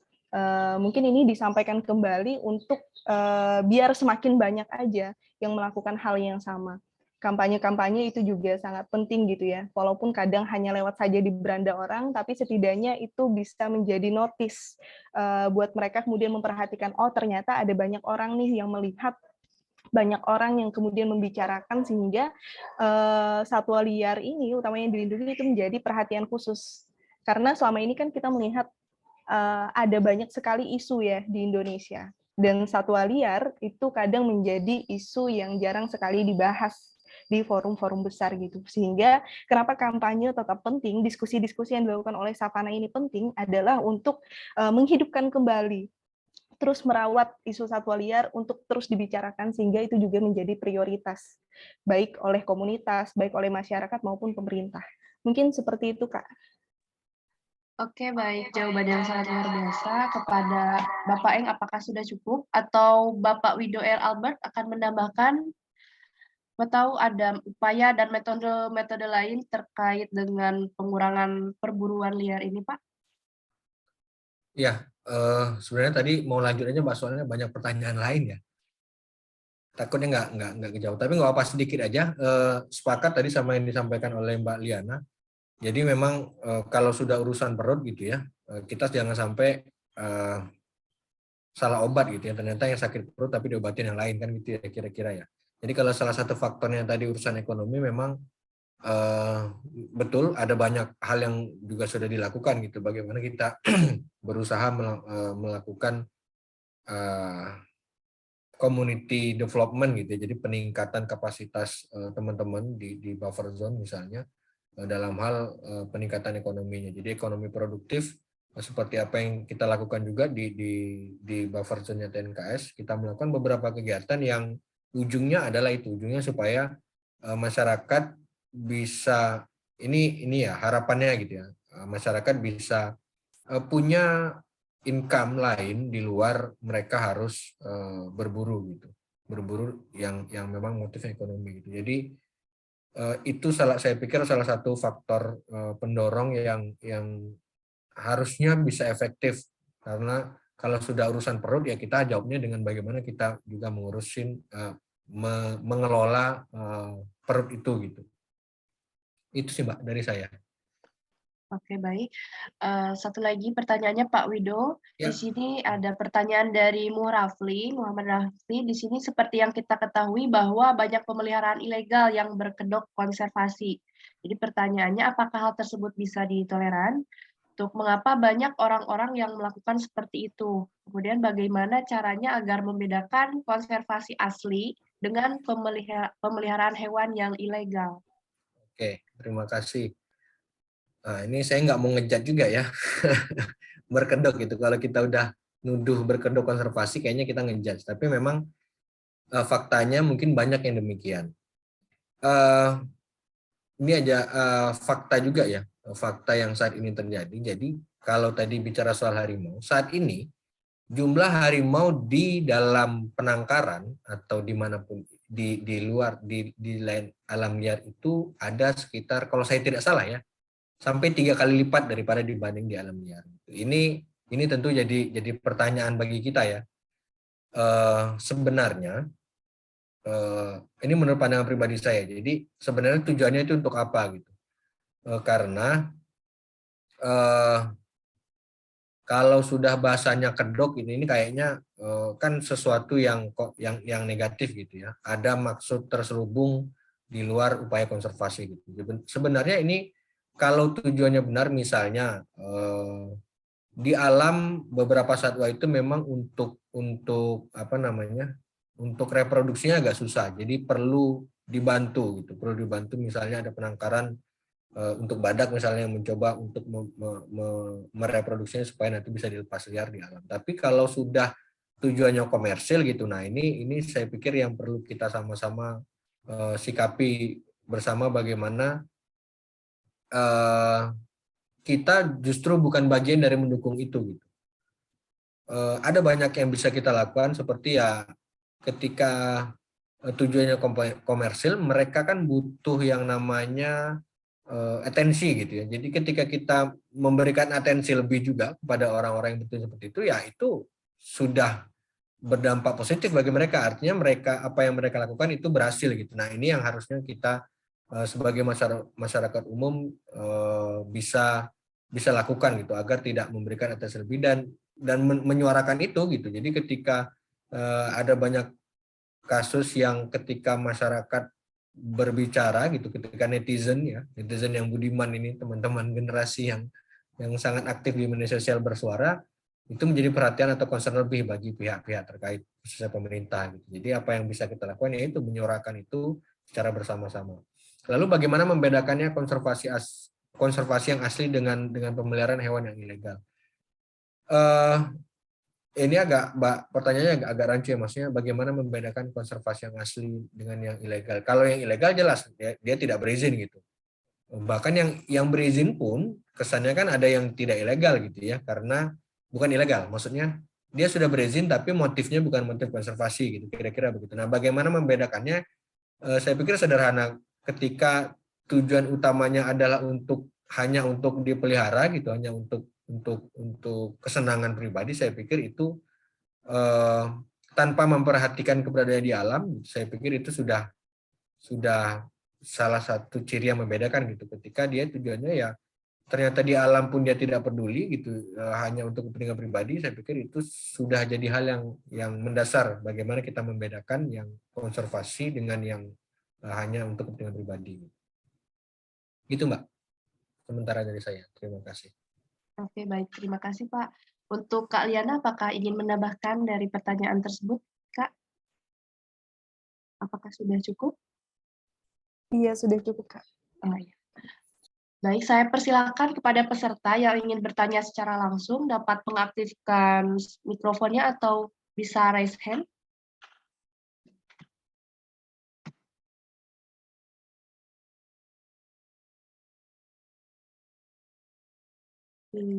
Nah, ada kepada mana tadi? Bapak Sahrial.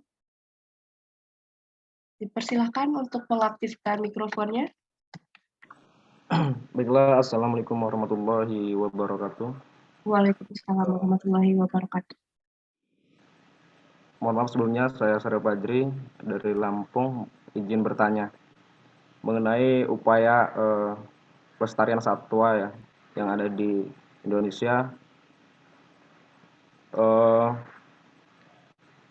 Pertanyaannya, sudah sejauh mana komitmen atau keseriusan pemerintah mengenai regulasi perlindungan maupun pencegahan ataupun penegakan hukum di lapangan, dan adakah kerjasama dengan NGO ataupun komunitas terkait yang ada di daerah masing-masing? Sudah adakah gitu keterlibatan bersama masyarakat juga gitu, sosialisasi secara langsung, ataupun sudah adakah teknologi yang bisa mendukung terhadap upaya pencegahan tersebut gitu, entah peta satwa gitu yang bisa diakses masyarakat untuk sosialisasi, mungkin seperti itu. Mohon maaf apabila ada yang ambigu. Wassalamualaikum warahmatullahi wabarakatuh.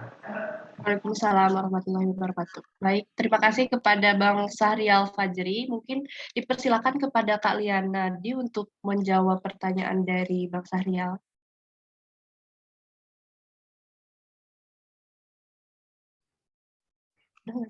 Halo? Iya, Iya, ya, Kak. Kak. Ini terkait pelestarian satwa ya? Iya, betul. Tadi yang ditanyakan. Iya, apakah ada kerjasamanya dengan pemerintah, NGO-NGO ini? Ya. Oke, baik. Kalau untuk kolaborasi dengan berbagai komunitas bahkan organisasi, kita sudah melakukannya. Kemarin salah satunya adalah kita mencoba untuk menjaring para jurnalis yang ada di Indonesia untuk mereka terlibat dalam agenda kita seperti itu ya.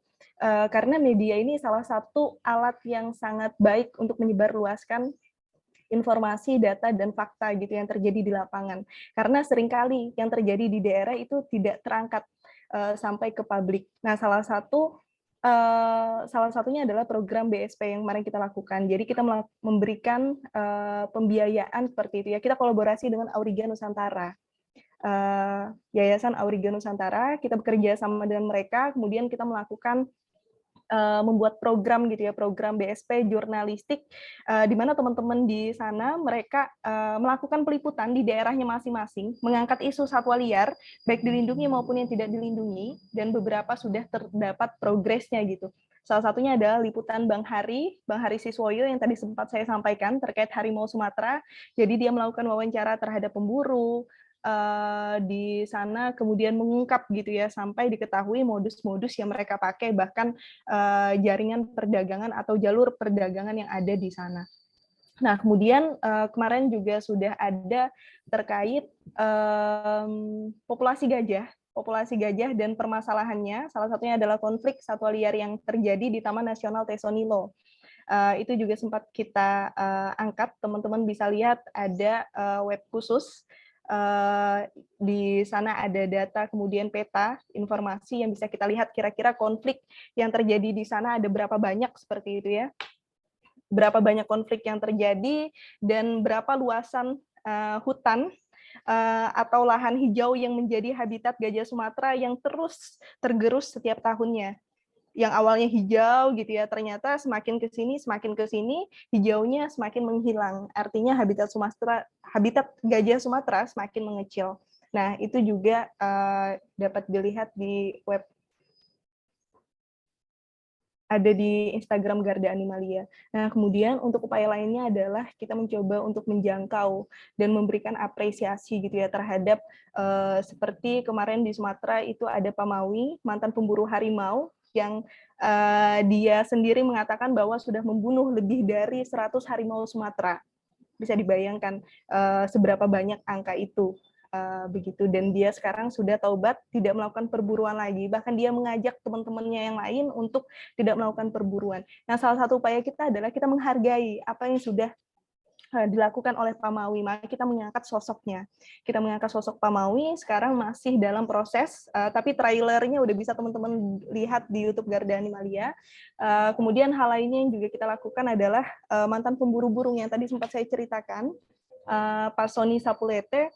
Nah, beliau juga sekarang sudah tidak berburu lagi, bahkan membangun komunitas bird catching yang ada di sana, sehingga itu mengundang wisatawan, mengundang pengunjung gitu ya. Nah, kita mencoba untuk membantu mengampanyekan hal itu juga, mempromosikan gitu ya, sehingga makin banyak orang yang aware terhadap kelestarian satwa liar, semakin banyak orang juga yang nantinya ingin melihat atau menyaksikan secara langsung gitu ya burung kakatua, burung nuri misalnya yang ada di hutan berbatasan langsung dengan Taman Nasional Manusela. Misal seperti itu salah satu upaya yang kita lakukan, dan ke depan kita berharap sih bisa melakukan banyak kolaborasi lagi dengan komunitas atau organisasi-organisasi dalam melakukan upaya pelestarian satwa liar. Mungkin begitu, Kak. Siapa tadi yang bertanya? Kak Syahril. Iya, Kak Syahril. Mungkin begitu, Kak. Terima kasih. Baik, terima kasih. Mungkin bisa dilanjutkan oleh Bapak Wido terkait tadi pertanyaan dari Kak Sahrial. Sudah sejauh mana sih Kak keseriusan pemerintah ini dalam menangani regulasi lingkungan satwa liar ini? Ya, terima kasih Mas Sahrial ya. Sebenarnya yang jawab harusnya pemerintah ya, karena saya dari non-pemerintah, tapi nggak apa-apa.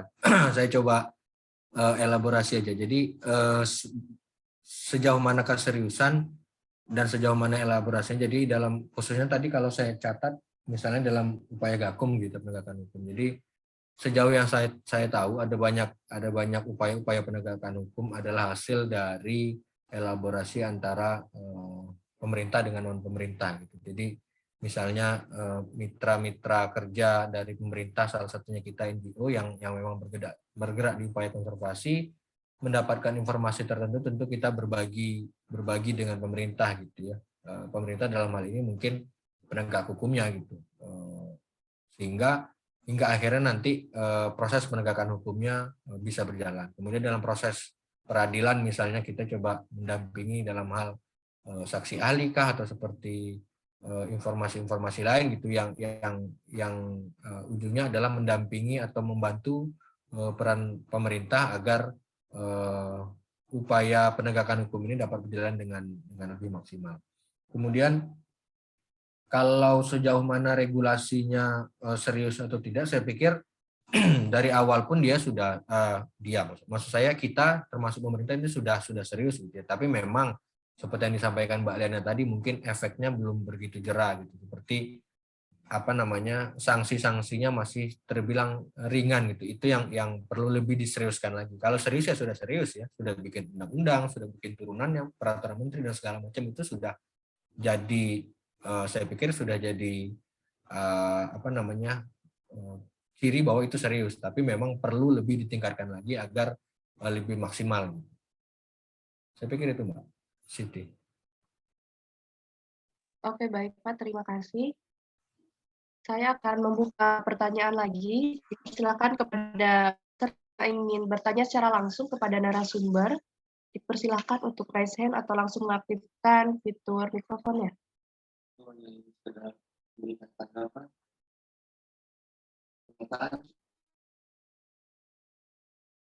Baik, jika tidak, saya akan membacakan pertanyaan lagi dari room chat ini dari Siti Mariam dari Himap Siling. Di sini pertanyaannya, bagaimana pandangan terhadap human wildlife conflict dari adanya perselisihan manusia dengan satwa yang sering terjadi. Biasanya itu merupakan pemicu konflik karena ketidakharmonisan berbagai ruang antara manusia dengan satwa liar. Misalnya, harimau memangsa ternak atau gajah merusak kebun masyarakat. Harimau terkena jerat, gajah yang diracun, semacam balas dendam manusia kepada mereka. Nah, bagaimana untuk penanggulangannya? Karena di satu sisi kita berbicara pengelolaan konservasi, tetapi di sisi lain juga konflik dengan manusia yang selalu menjadi bumerang. Begitu. Terima kasih atas pertanyaannya. Siti Mariam akan dipersilakan kepada Kak Liana terlebih dahulu untuk menjawab pertanyaannya. Silakan. Oke, baik. Terima kasih, Kak Mariam. Konflik satwa liar itu emang sering banget terjadi ya. Aku bahkan hampir setiap hari gitu mendapatkan atau melihat berita terkait konflik gajah Sumatera, harimau Sumatera, beruang madu, kalau macan dahan agak jarang sih, tapi setiap hari selalu terjadi konflik satwa liar yang terjadi. Dan sebetulnya yang jarang kita sadari seperti itu ya, kita jarang melihat habitat mereka ternyata juga tergerus. Terjadinya konflik itu salah satunya karena habitat mereka sudah berkurang. Jadi di satu wilayah yang kemudian itu beralih fungsi jadi perkebunan, jadi lahan persawitan, jadi permukiman masyarakat gitu. Satwa liar yang awalnya mereka tinggal di situ, mereka jadi kehilangan rumah mereka, sehingga terjadi konflik satwa liar. Dan di sini adalah yang jadi permasalahan apa ya? Kalau kita mau mengatakan bahwa aku bingungnya adalah ketika orang ingin mencari jawaban siapa kiranya di antara satwa liar dan manusia yang patut kita persalahkan. Apakah satwa liar, apakah manusianya gitu. Dan di sini kita coba tarik siapa yang memiliki peran atau wewenang terhadap konflik yang sering terjadi gitu. Salah satunya adalah penting untuk adanya regulasi yang mengatur. Karena masyarakat, ya mereka ingin wilayah mereka terus diperluas. Mereka selalu membuka lahan perkebunan, mereka membuka permukiman, karena jumlah manusia juga terus bertambah dari tahun ke tahun. Nah, kemudian satwa liar yang memang habitat mereka di sana, otomatis mereka juga tidak bisa, ketika pindah pun pindah kemana, tempat tinggal mereka memang di situ. Kan itu jadi salah satu permasalahan atau polemik yang sepertinya tidak menemukan titik temu gitu ya, sehingga harus ada penengah. Penengahnya siapa? Penengahnya adalah lembaga yang mereka miliki wewenang untuk membuat regulasi atau pengaturan terhadap kondisi yang terjadi. Misal yang berkaitan dengan lingkungan adalah KLHK, teman-teman BKSDA. Harusnya ada pengaturan yang memang spesifik gitu ya, mengatur terkait konflik. Karena ketika dibiarkan terus-menerus terjadi, yang akhirnya terjadi adalah kematian satwa. Apalagi satwa dilindungi, misalnya mereka sebagai spesies payung, kayak gajah, harimau, orangutan. Mereka adalah spesies payung yang sering bersinggungan dengan manusia. Nah, kemudian kemanusiaannya juga seringkali berdampak gitu. Mereka tewas atau kemudian mereka mengalami luka-luka gitu ya, karena konflik yang terjadi tadi. Nah, ini harus segera diatasi sih oleh pemerintah gitu ya. Bagaimana kiranya bisa mengatur sedemikian rupa gitu alam kita, sehingga masyarakat dan satwa liar itu bisa hidup berdampingan. Karena nggak bisa terus-menerus kita mengambil tempat tinggal mereka gitu. Jadi ini harus menjadi pembicaraan bareng, solusinya apa, dan itu harus segera dilakukan. Mungkin seperti itu sih, karena memang nggak ada jawaban spesifik gitu ya, apa. Kita juga bingung bagaimana. Tapi satu hal yang mungkin harus dipahami adalah bahwa habitat satwa itu nggak mungkin terus-menerus kita ambil. Mungkin begitu Kak Mariam, Kak Fauzia. Iya, baik Kak Liana. Mungkin Pak Wido ingin menambahkan pengalamannya di Taman Nasional Bumi Kerinci Seblat terkait dengan hal ini. Ya, terima kasih Mbak.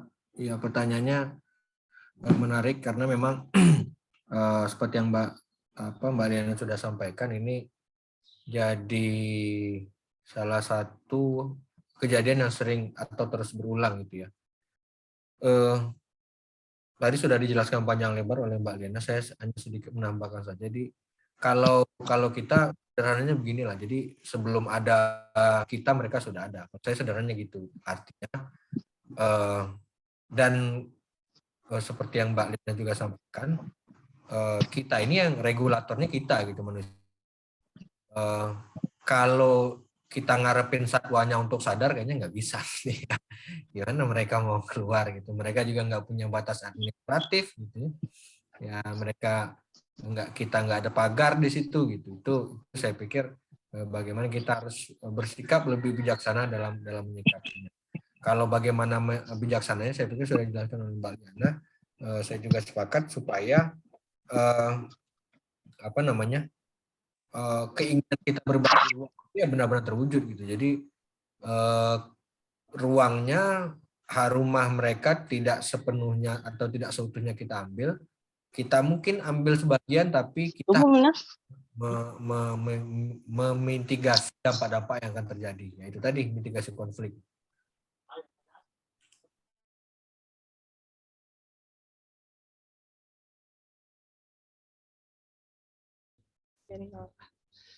Baik, saya lanjutkan. Akan saya bacakan pertanyaan-pertanyaan dari peserta lain. Apakah ada yang ingin bertanya secara langsung?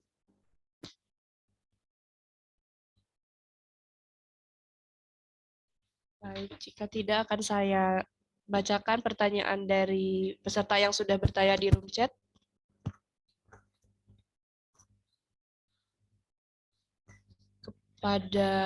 Mungkin dari pertanyaan dari Mbak Indira, apakah ingin disampaikan secara langsung? Di sini pertanyaannya bagaimana penanganannya bila seller itu sendiri adalah orang dalam dari pemerintah, terlebih untuk praktik dari perdagangan satwa liar yang dilindungi. Begitu untuk pertanyaannya, silakan dijawab oleh Kak Liana di. Kalau ditanya apakah hukumnya sama, apakah hukumannya dengan seller pemburu lain atau ada penanganan khusus dari pemerintah sesuai undang-undang? Harusnya iya. Hukumannya harus sama, karena pemerintah ketika bikin undang-undang tidak spesifik harus hanya untuk pemburu yang ada di wilayah Sumatera, untuk pemburu di wilayah Kalimantan misalnya, atau di wilayah Papua. Jadi itu dibuat general untuk semua orang siapapun itu. Entah dia pejabat pemerintahan, dia di dalam lembaga instansi itu sendiri gitu ya, atau orang dalam, disebutnya ya dia harus dapat hukuman yang sama dengan pemburu lainnya. Nah, tapi pertanyaan kita hari ini adalah atau hal yang harus kita lakukan bagaimana cara membongkar jika ada pelaku yang di dalam pemerintahan itu sendiri, tinggal bagaimana cara kita membongkar itu biar bisa diketahui gitu, karena hukumannya ya harus sama gitu Kak Indira. Karena nggak ada yang spesial sebetulnya dari orang-orang yang bekerja di pemerintahan, apalagi ketika mereka melakukan kejahatan terhadap satwa dilindungi. Seperti itu. Oke, baik. Terima kasih kepada Kak Liana di atas jawabannya. Mungkin di sini masih ada waktu sedikit lagi. Pada para peserta yang ingin bertanya secara langsung, dipersilahkan.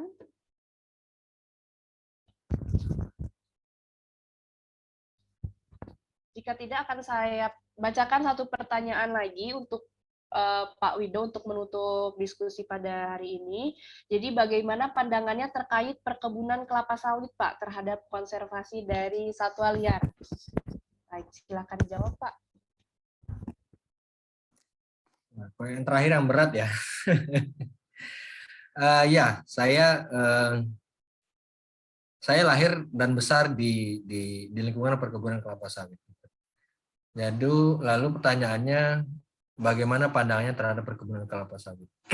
Ini yang tadi saya sampaikan di awal. Jadi kita tidak bisa mengelakkan perkembangan kita sebagai masyarakat, kemudian juga keberadaan satwa liar di alam. Lalu ketika ditanya bagaimana pandangan terhadap kebun kelapa sawit, kalau saya pribadi ya tidak ada yang salah dengan kelapa sawit gitu. Itu justru meningkatkan ekonomi masyarakat Indonesia gitu ya. Saya pribadi pun merasakannya karena memang kebetulan saya lahir dan besar di situ. Yang salah adalah ketika ada perkebunan yang memang dibuat atau dibangun atau dikembangkan di wilayah yang terlarang misalnya di kawasan lindung, di kawasan taman nasional, gitu, di kawasan yang memang izinnya bukan untuk itu. Gitu. Jadi itu yang menurut saya pribadi itu yang salah. Tapi ketika itu dikembangkan di tempat yang memang seharusnya dikembangkan, ya saya pikir itu tidak masalah gitu. Toh juga kita sebagai masyarakat juga memerlukan itu gitu. Jadi yang salah itu tadi karena memang kita tahu faktanya saat ini ada cukup banyak lahan-lahan perkebunan kelapa sawit yang ditanam di areal yang bukan tanda kutip ya, memang ilegal gitu, yang memang bukan tempatnya gitu. Itu yang salah. Dan juga mungkin perlu teman-teman ketahui di perkebunan yang berskala besar itu juga ada RSPO misalnya, mereka harus punya high conservation value di dalamnya, mereka harus punya kawasan konservasi di dalamnya yang kalau tidak ada itu mereka tidak bisa memperdagangkan hasil kelapa sawitnya. Kemudian bagaimana kalau sudah terlanjur bekerja di situ, ya selama itu legal gitu ya, selama itu tidak merusak hutan, tidak membabat hutan yang memang seharusnya tidak dibabat, saya pikir itu tidak masalah. Justru teman-teman yang memang sadar konservasi harus menjadi jembatan juga bahwa kita harus bisa hidup beriringan gitu. Ketika ekonomi meningkat dengan adanya kelapa sawit, juga kita harus memperhatikan satwa-satwa yang ada di sekitarnya. Misal yang berbatasan langsung dengan hutan gitu ya, ada upaya-upaya atau kegiatan-kegiatan yang memang juga dapat berdampak kepada satwa liar di sekitarnya. Jadi maksud saya intinya adalah kalau saya pribadi pandangan terhadap perkebunan kelapa sawit, ya saya tidak ada masalah selama itu pada tempat yang tepat. Dan bagaimana jika sudah terlanjur bekerja di situ, ya tidak masalah, tetap lanjutkan dan tetap berpartisipasi pada porsinya masing-masing. Demikian sementara dari saya, Mbak. Terima kasih Mas pertanyaannya. Oke, baik. Terima kasih Pak Wido. Mungkin ada sedikit tambahan dari Kak Liana terkait sawit ini, Kak. Oke, boleh Kak. Terkait sawit sendiri, kalau aku secara pribadi begitu ya, masih lebih senang ketika hutan mereka memiliki vegetasi yang beragam. Jadi ada banyak jenis pohon gitu. Kalau misalnya kebun persawitan itu kan dia monoton ya, hanya satu jenis tumbuhan saja yang ada di sana gitu. Dan dia juga sangat rakus dengan air, sehingga mungkin jangka panjang itu akan ada dampak negatifnya juga gitu. Ketika di satu kawasan itu semuanya lahan persawitan gitu. Karena kemarin kan sempat ada wacana terkait persawitan itu mau dijadikan sebagai hutan gitu. Atau boleh dikatakan ketika sekarang kita tahu ketika ada tanaman sawit maka itu adalah perkebunan. Nah, kemarin ada wacana perkebunan sawit itu mau disebut sebagai hutan gitu. Nah, itu adalah sesuatu yang sedikit keliru gitu ya, karena kita berpikirnya hutan adalah ruang di mana di sana banyak vegetasi yang variasinya sangat beragam seperti itu. Begitu sih kalau terkait sawit, jadi masih lebih senang hutan yang banyak berbagai macam tumbuhan gitu ya. Kak, kalau boleh satu, aku mau menjawab pertanyaan teman-teman karena ini banyak muncul ya terkait betul, banyak banget pandangan terhadap artis atau YouTuber yang mempertontonkan satwa liar, baik dilindungi maupun enggak gitu. Jadi mungkin ini juga jadi atensi kita bersama gitu ya, di mana selama ini kita mencoba untuk menjadi bagian bukan berarti ikut memelihara, ikut memperjualbelikan dan lain sebagainya gitu ya, tapi kita mencoba masuk ke dalam circle mereka untuk melakukan edukasi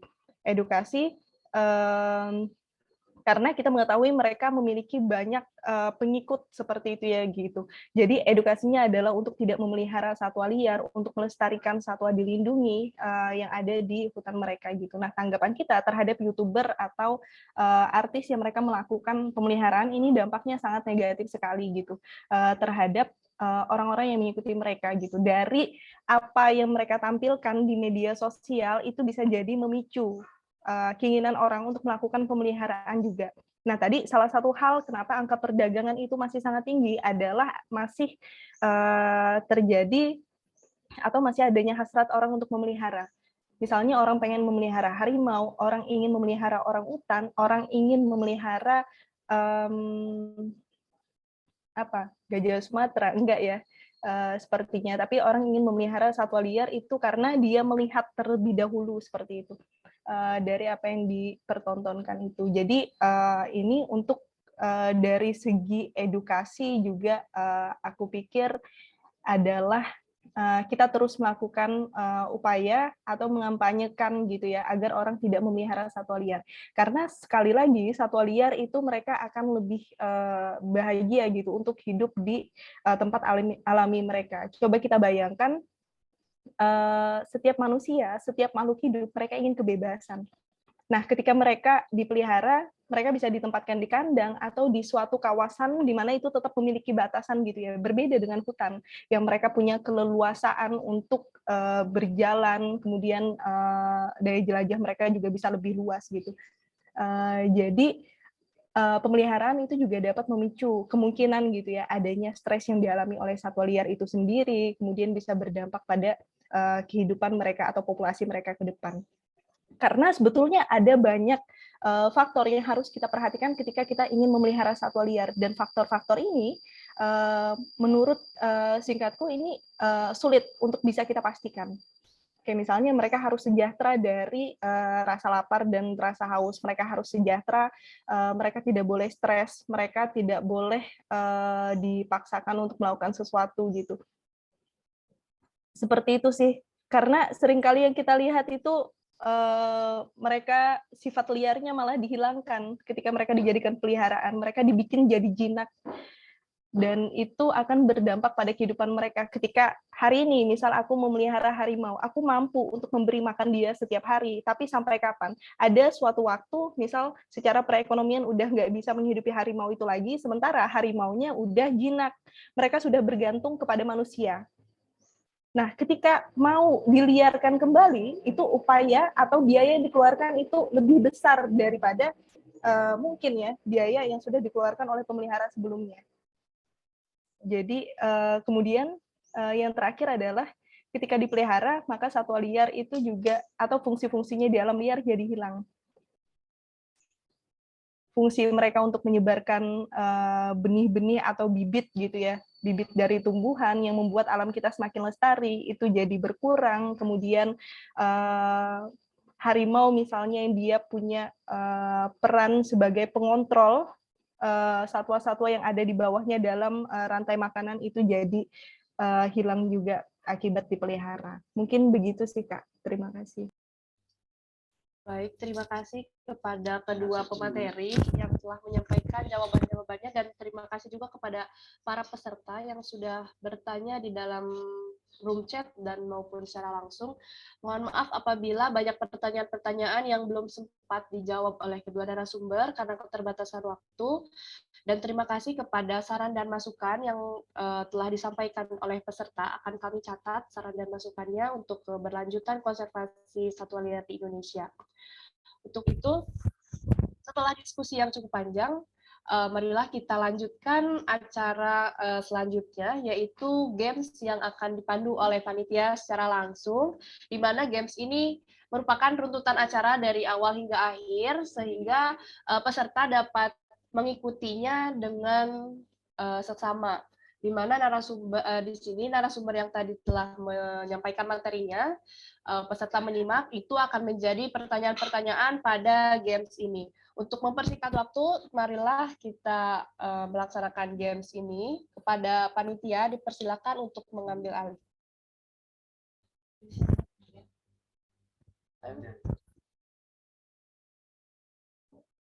Ya, oke. Terima kasih untuk moderator yang sudah dioper ke saya. Sebelumnya perkenalkan, nama saya Akbar. Di sini saya salah satu panitia dari Savana ya yang akan memimpin games. Mungkin sebelumnya makasih untuk Bang Wido ya udah nyampein materinya tadi, mantep banget Bang. Keren, saya jadi wah mantep banget pokoknya Bang. Makasih Bang Wido. Terus makasih juga untuk Kalia ya. Kalia juga tadi udah mantep banget tuh materinya. Saya juga sebenarnya agak sangat tertarik gitu Kak sama perdagangan satwa ya, dan materi tadi dan juga diskusi tadi cukup membuka wawasan saya dan semoga teman-teman juga semakin terbuka gitu ya. Nah mungkin untuk saat ini saya akan memadu games. Nah, gamesnya itu masih terkait tentang apa yang tadi kita diskusikan, apa yang tadi sudah disampaikan juga sama Bang Wido dan juga Talia. Mungkin untuk link gamesnya udah bisa dikirim ya untuk panitia, tolong link games. Nah, oke. Nah, jadi di situ ada link games bisa diakses. Jadi untuk link game ini silahkan dikerjakan gitu untuk gamesnya.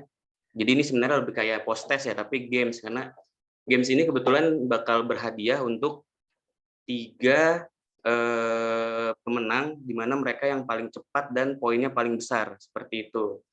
Dan di sini waktunya itu sekitar 5 menit ya. Jadi di sini saya akan share screen timer. Oke, saya akan share screen timer. Teman-teman jangan ada yang mulai dulu ya. Karena ini masih mau di share screen timernya. Oke. Nah, jadi di sini waktunya akan saya setting 5 menit. Udah pada akses semua ya untuk linknya, teman-teman?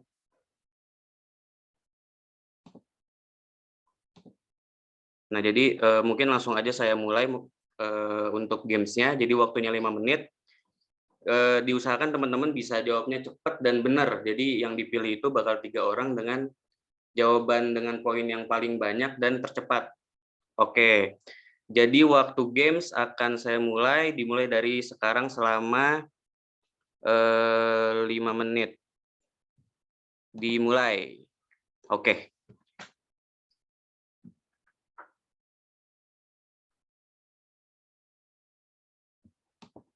Ah, 5 menit. Silakan ya teman-teman ya untuk bisa jawab. Semoga ada yang menang gitu ya. Pertanyaannya mudah kalau memang menyimak dari awal pastinya. Semangat untuk teman-teman yang mengikuti games ya.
Oke teman-teman, waktu berjalan tinggal 3 menit 10 detik lagi. Jadi untuk teman-teman yang sedang ngisi, gamesnya bisa lebih dipercepat ya, karena waktunya tinggal 3 menit lagi. Semangat teman-teman, semoga menang untuk 3 orang pemenang ya.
Oke, teman-teman, waktu tinggal 1 menit lagi. Dimohon untuk teman-teman bisa segera mengisi games-nya. Dan kalau bisa jangan sampai salah ngisinya ya, biar bisa menang. Nanti bakal dipilih 3 pemenang untuk games kali ini gitu. Yang akan dipilih itu dengan catatan poin terbesar dan juga paling cepat. Kurang lebih seperti itu. Pokoknya semangat ya teman-teman, semoga menang.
Oke, waktunya sudah habis ya. Halo teman-teman, ada ya suara saya ya? Oke, waktunya udah habis. Jadi mungkin di sini dari kita panitia sudah mencatat ya untuk untuk siapa saja yang menjadi pemenang dalam games kali ini. Jadi di sini akan saya bacakan siapa pemenangnya. Jadi dimohon ketika nama kalian ada yang disebutkan sebagai pemenang, kalian bisa langsung merespon ya dengan menghidupkan audio dan juga videonya.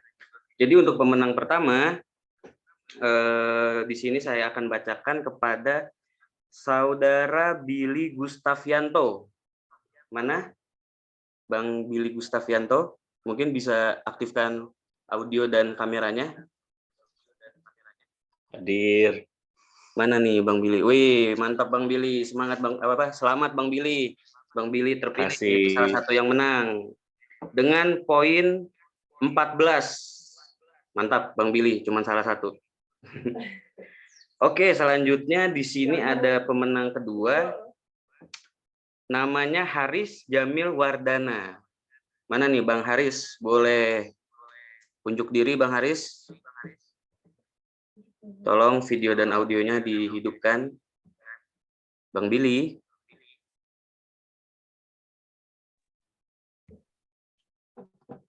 Waduh Bang, nggak ada suaranya Bang. Ah, gimana Bang? Selamat Bang ya, udah dapet kesempatan menang. Iya, jadi Bang Billy ini berhasil ngisi sama kayak Bang Haris ini berhasil sama kayak Bang Billy. Jadi dia berhasil menjawab 14, jadi cuma salah satu. Mantap banget Bang Haris. Selamat Bang Haris. Nah, oke, selanjutnya di sini ada juara ketiga nih. Namanya Aisyah. Aisyah ini cewek biasanya. Mungkin Mbak Aisyah boleh nongol ya untuk video dan audionya. Kak. Oke, selamat Aisyah. Nah, mungkin setelah ini untuk Bang Billy, Bang Haris, dan Mbak Aisyah bisa menghubungi panitia yaitu Bella yang narah hubung untuk nanti dikoordinasikan terkait door prize-nya ya. Jadi selamat untuk ketiga pemenang door prize game, dan di sini saya juga mau ngasih tahu pemenang door prize dari penanya termantap, terkeren pokoknya. Nah, di sini akan saya bacakan nanti sama kayak tadi ya, untuk yang pemenang door prize penanya terbaik bisa langsung menunjukkan dirinya. Jadi di sini akan saya panggilkan yang pertama ada Siti Mariam. Boleh nongol Siti Mariam, silakan.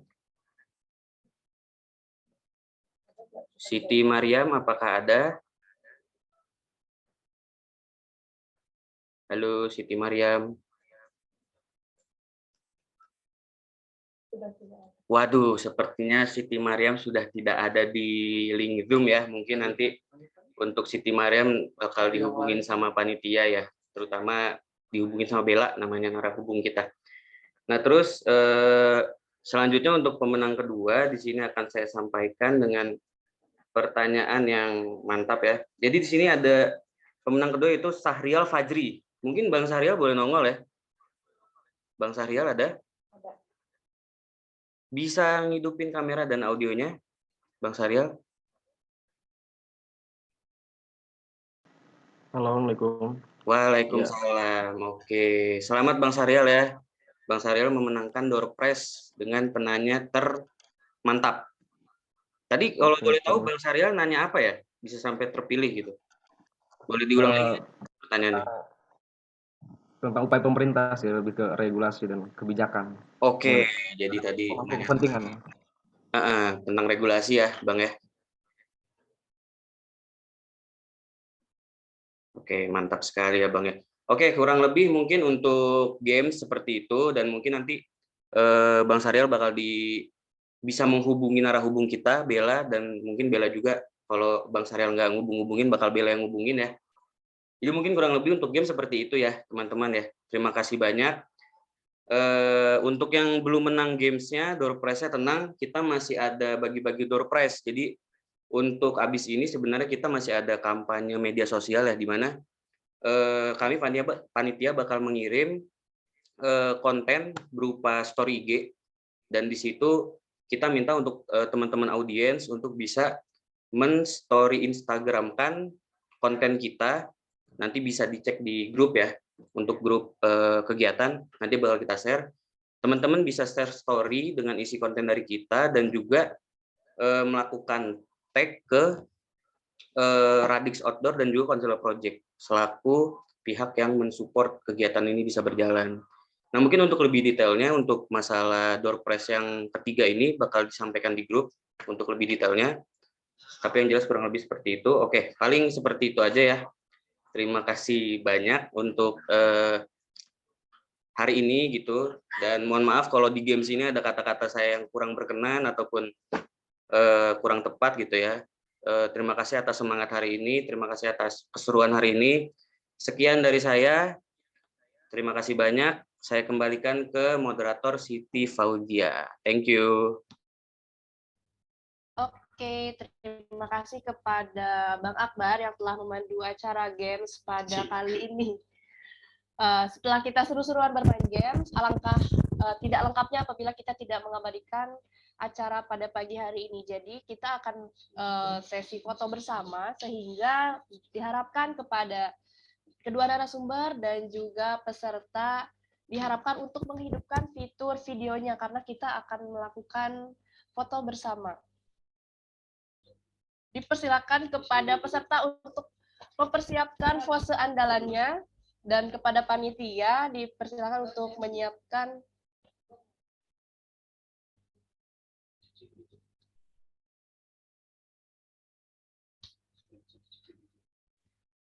untuk slide pertama. 1, 2, 3. Slide kedua. 1, 2, 3. Ketiga. 1, 2, 3. Baik. Sekali lagi kata panitia. 1, 2, 3.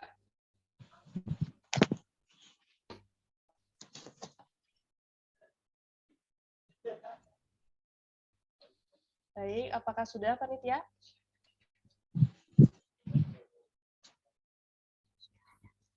Oke, baik. Terima kasih kepada para peserta yang sudah ikut berpartisipasi dalam sesi kali ini.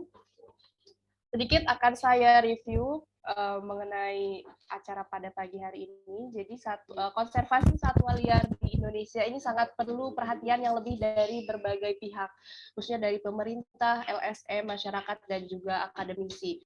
Kemudian ancaman-ancaman terhadap satwa liar harus menjadi fokus kita bersama untuk mewujudkan konservasi yang lebih baik. Karena kelestarian dari keanekaragaman hayati khususnya satwa liar ini sangat berdampak kepada kehidupan manusia yang akan datang. Hewan liar tidak dapat dipublikasi dan sekali dia hilang maka dia tidak bisa diciptakan kembali. Selagi masih ada, mari kita jaga.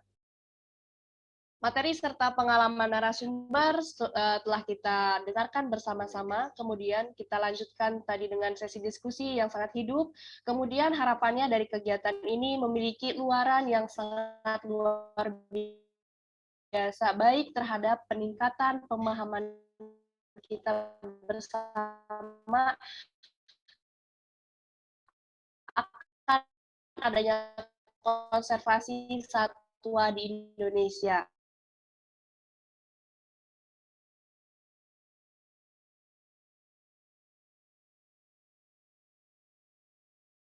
Aktivitas secara massal guna menjadi pionir dan barisan terdalam konservasi satwa liar di Indonesia.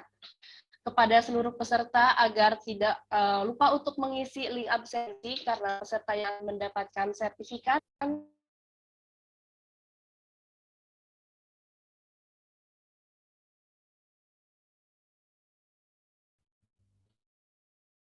Oke, baik.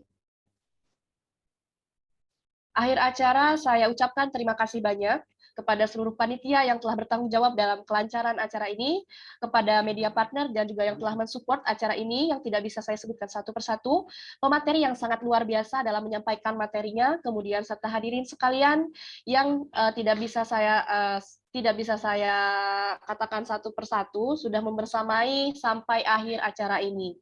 Saya mewakili panitia memohon maaf apabila dalam penyampaian acara ini terdapat salah kata dan juga salah perbuatan, serta masih banyak kekurangan lainnya. Sampai jumpa di kegiatan Savana Indonesia selanjutnya. Saya Siti Fauzia Rohma undur diri. Wassalamualaikum warahmatullahi wabarakatuh.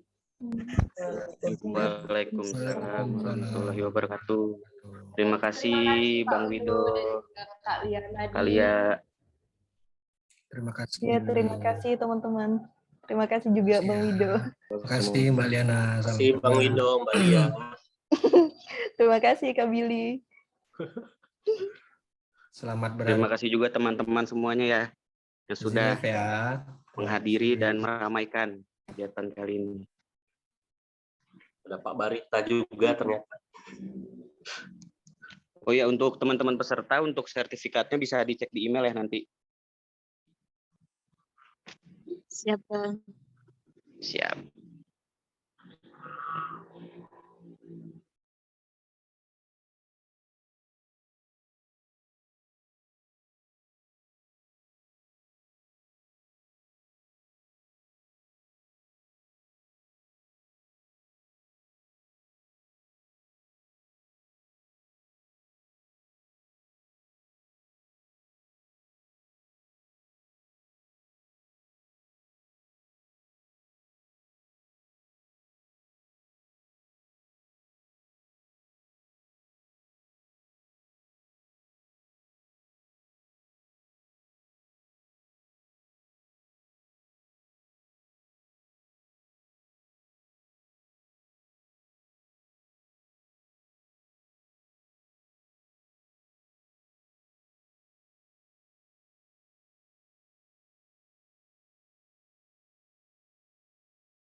Untuk teman-teman Savana, panitia boleh standby di Zoom ini ya, karena habis ini mau ada meeting dadakan.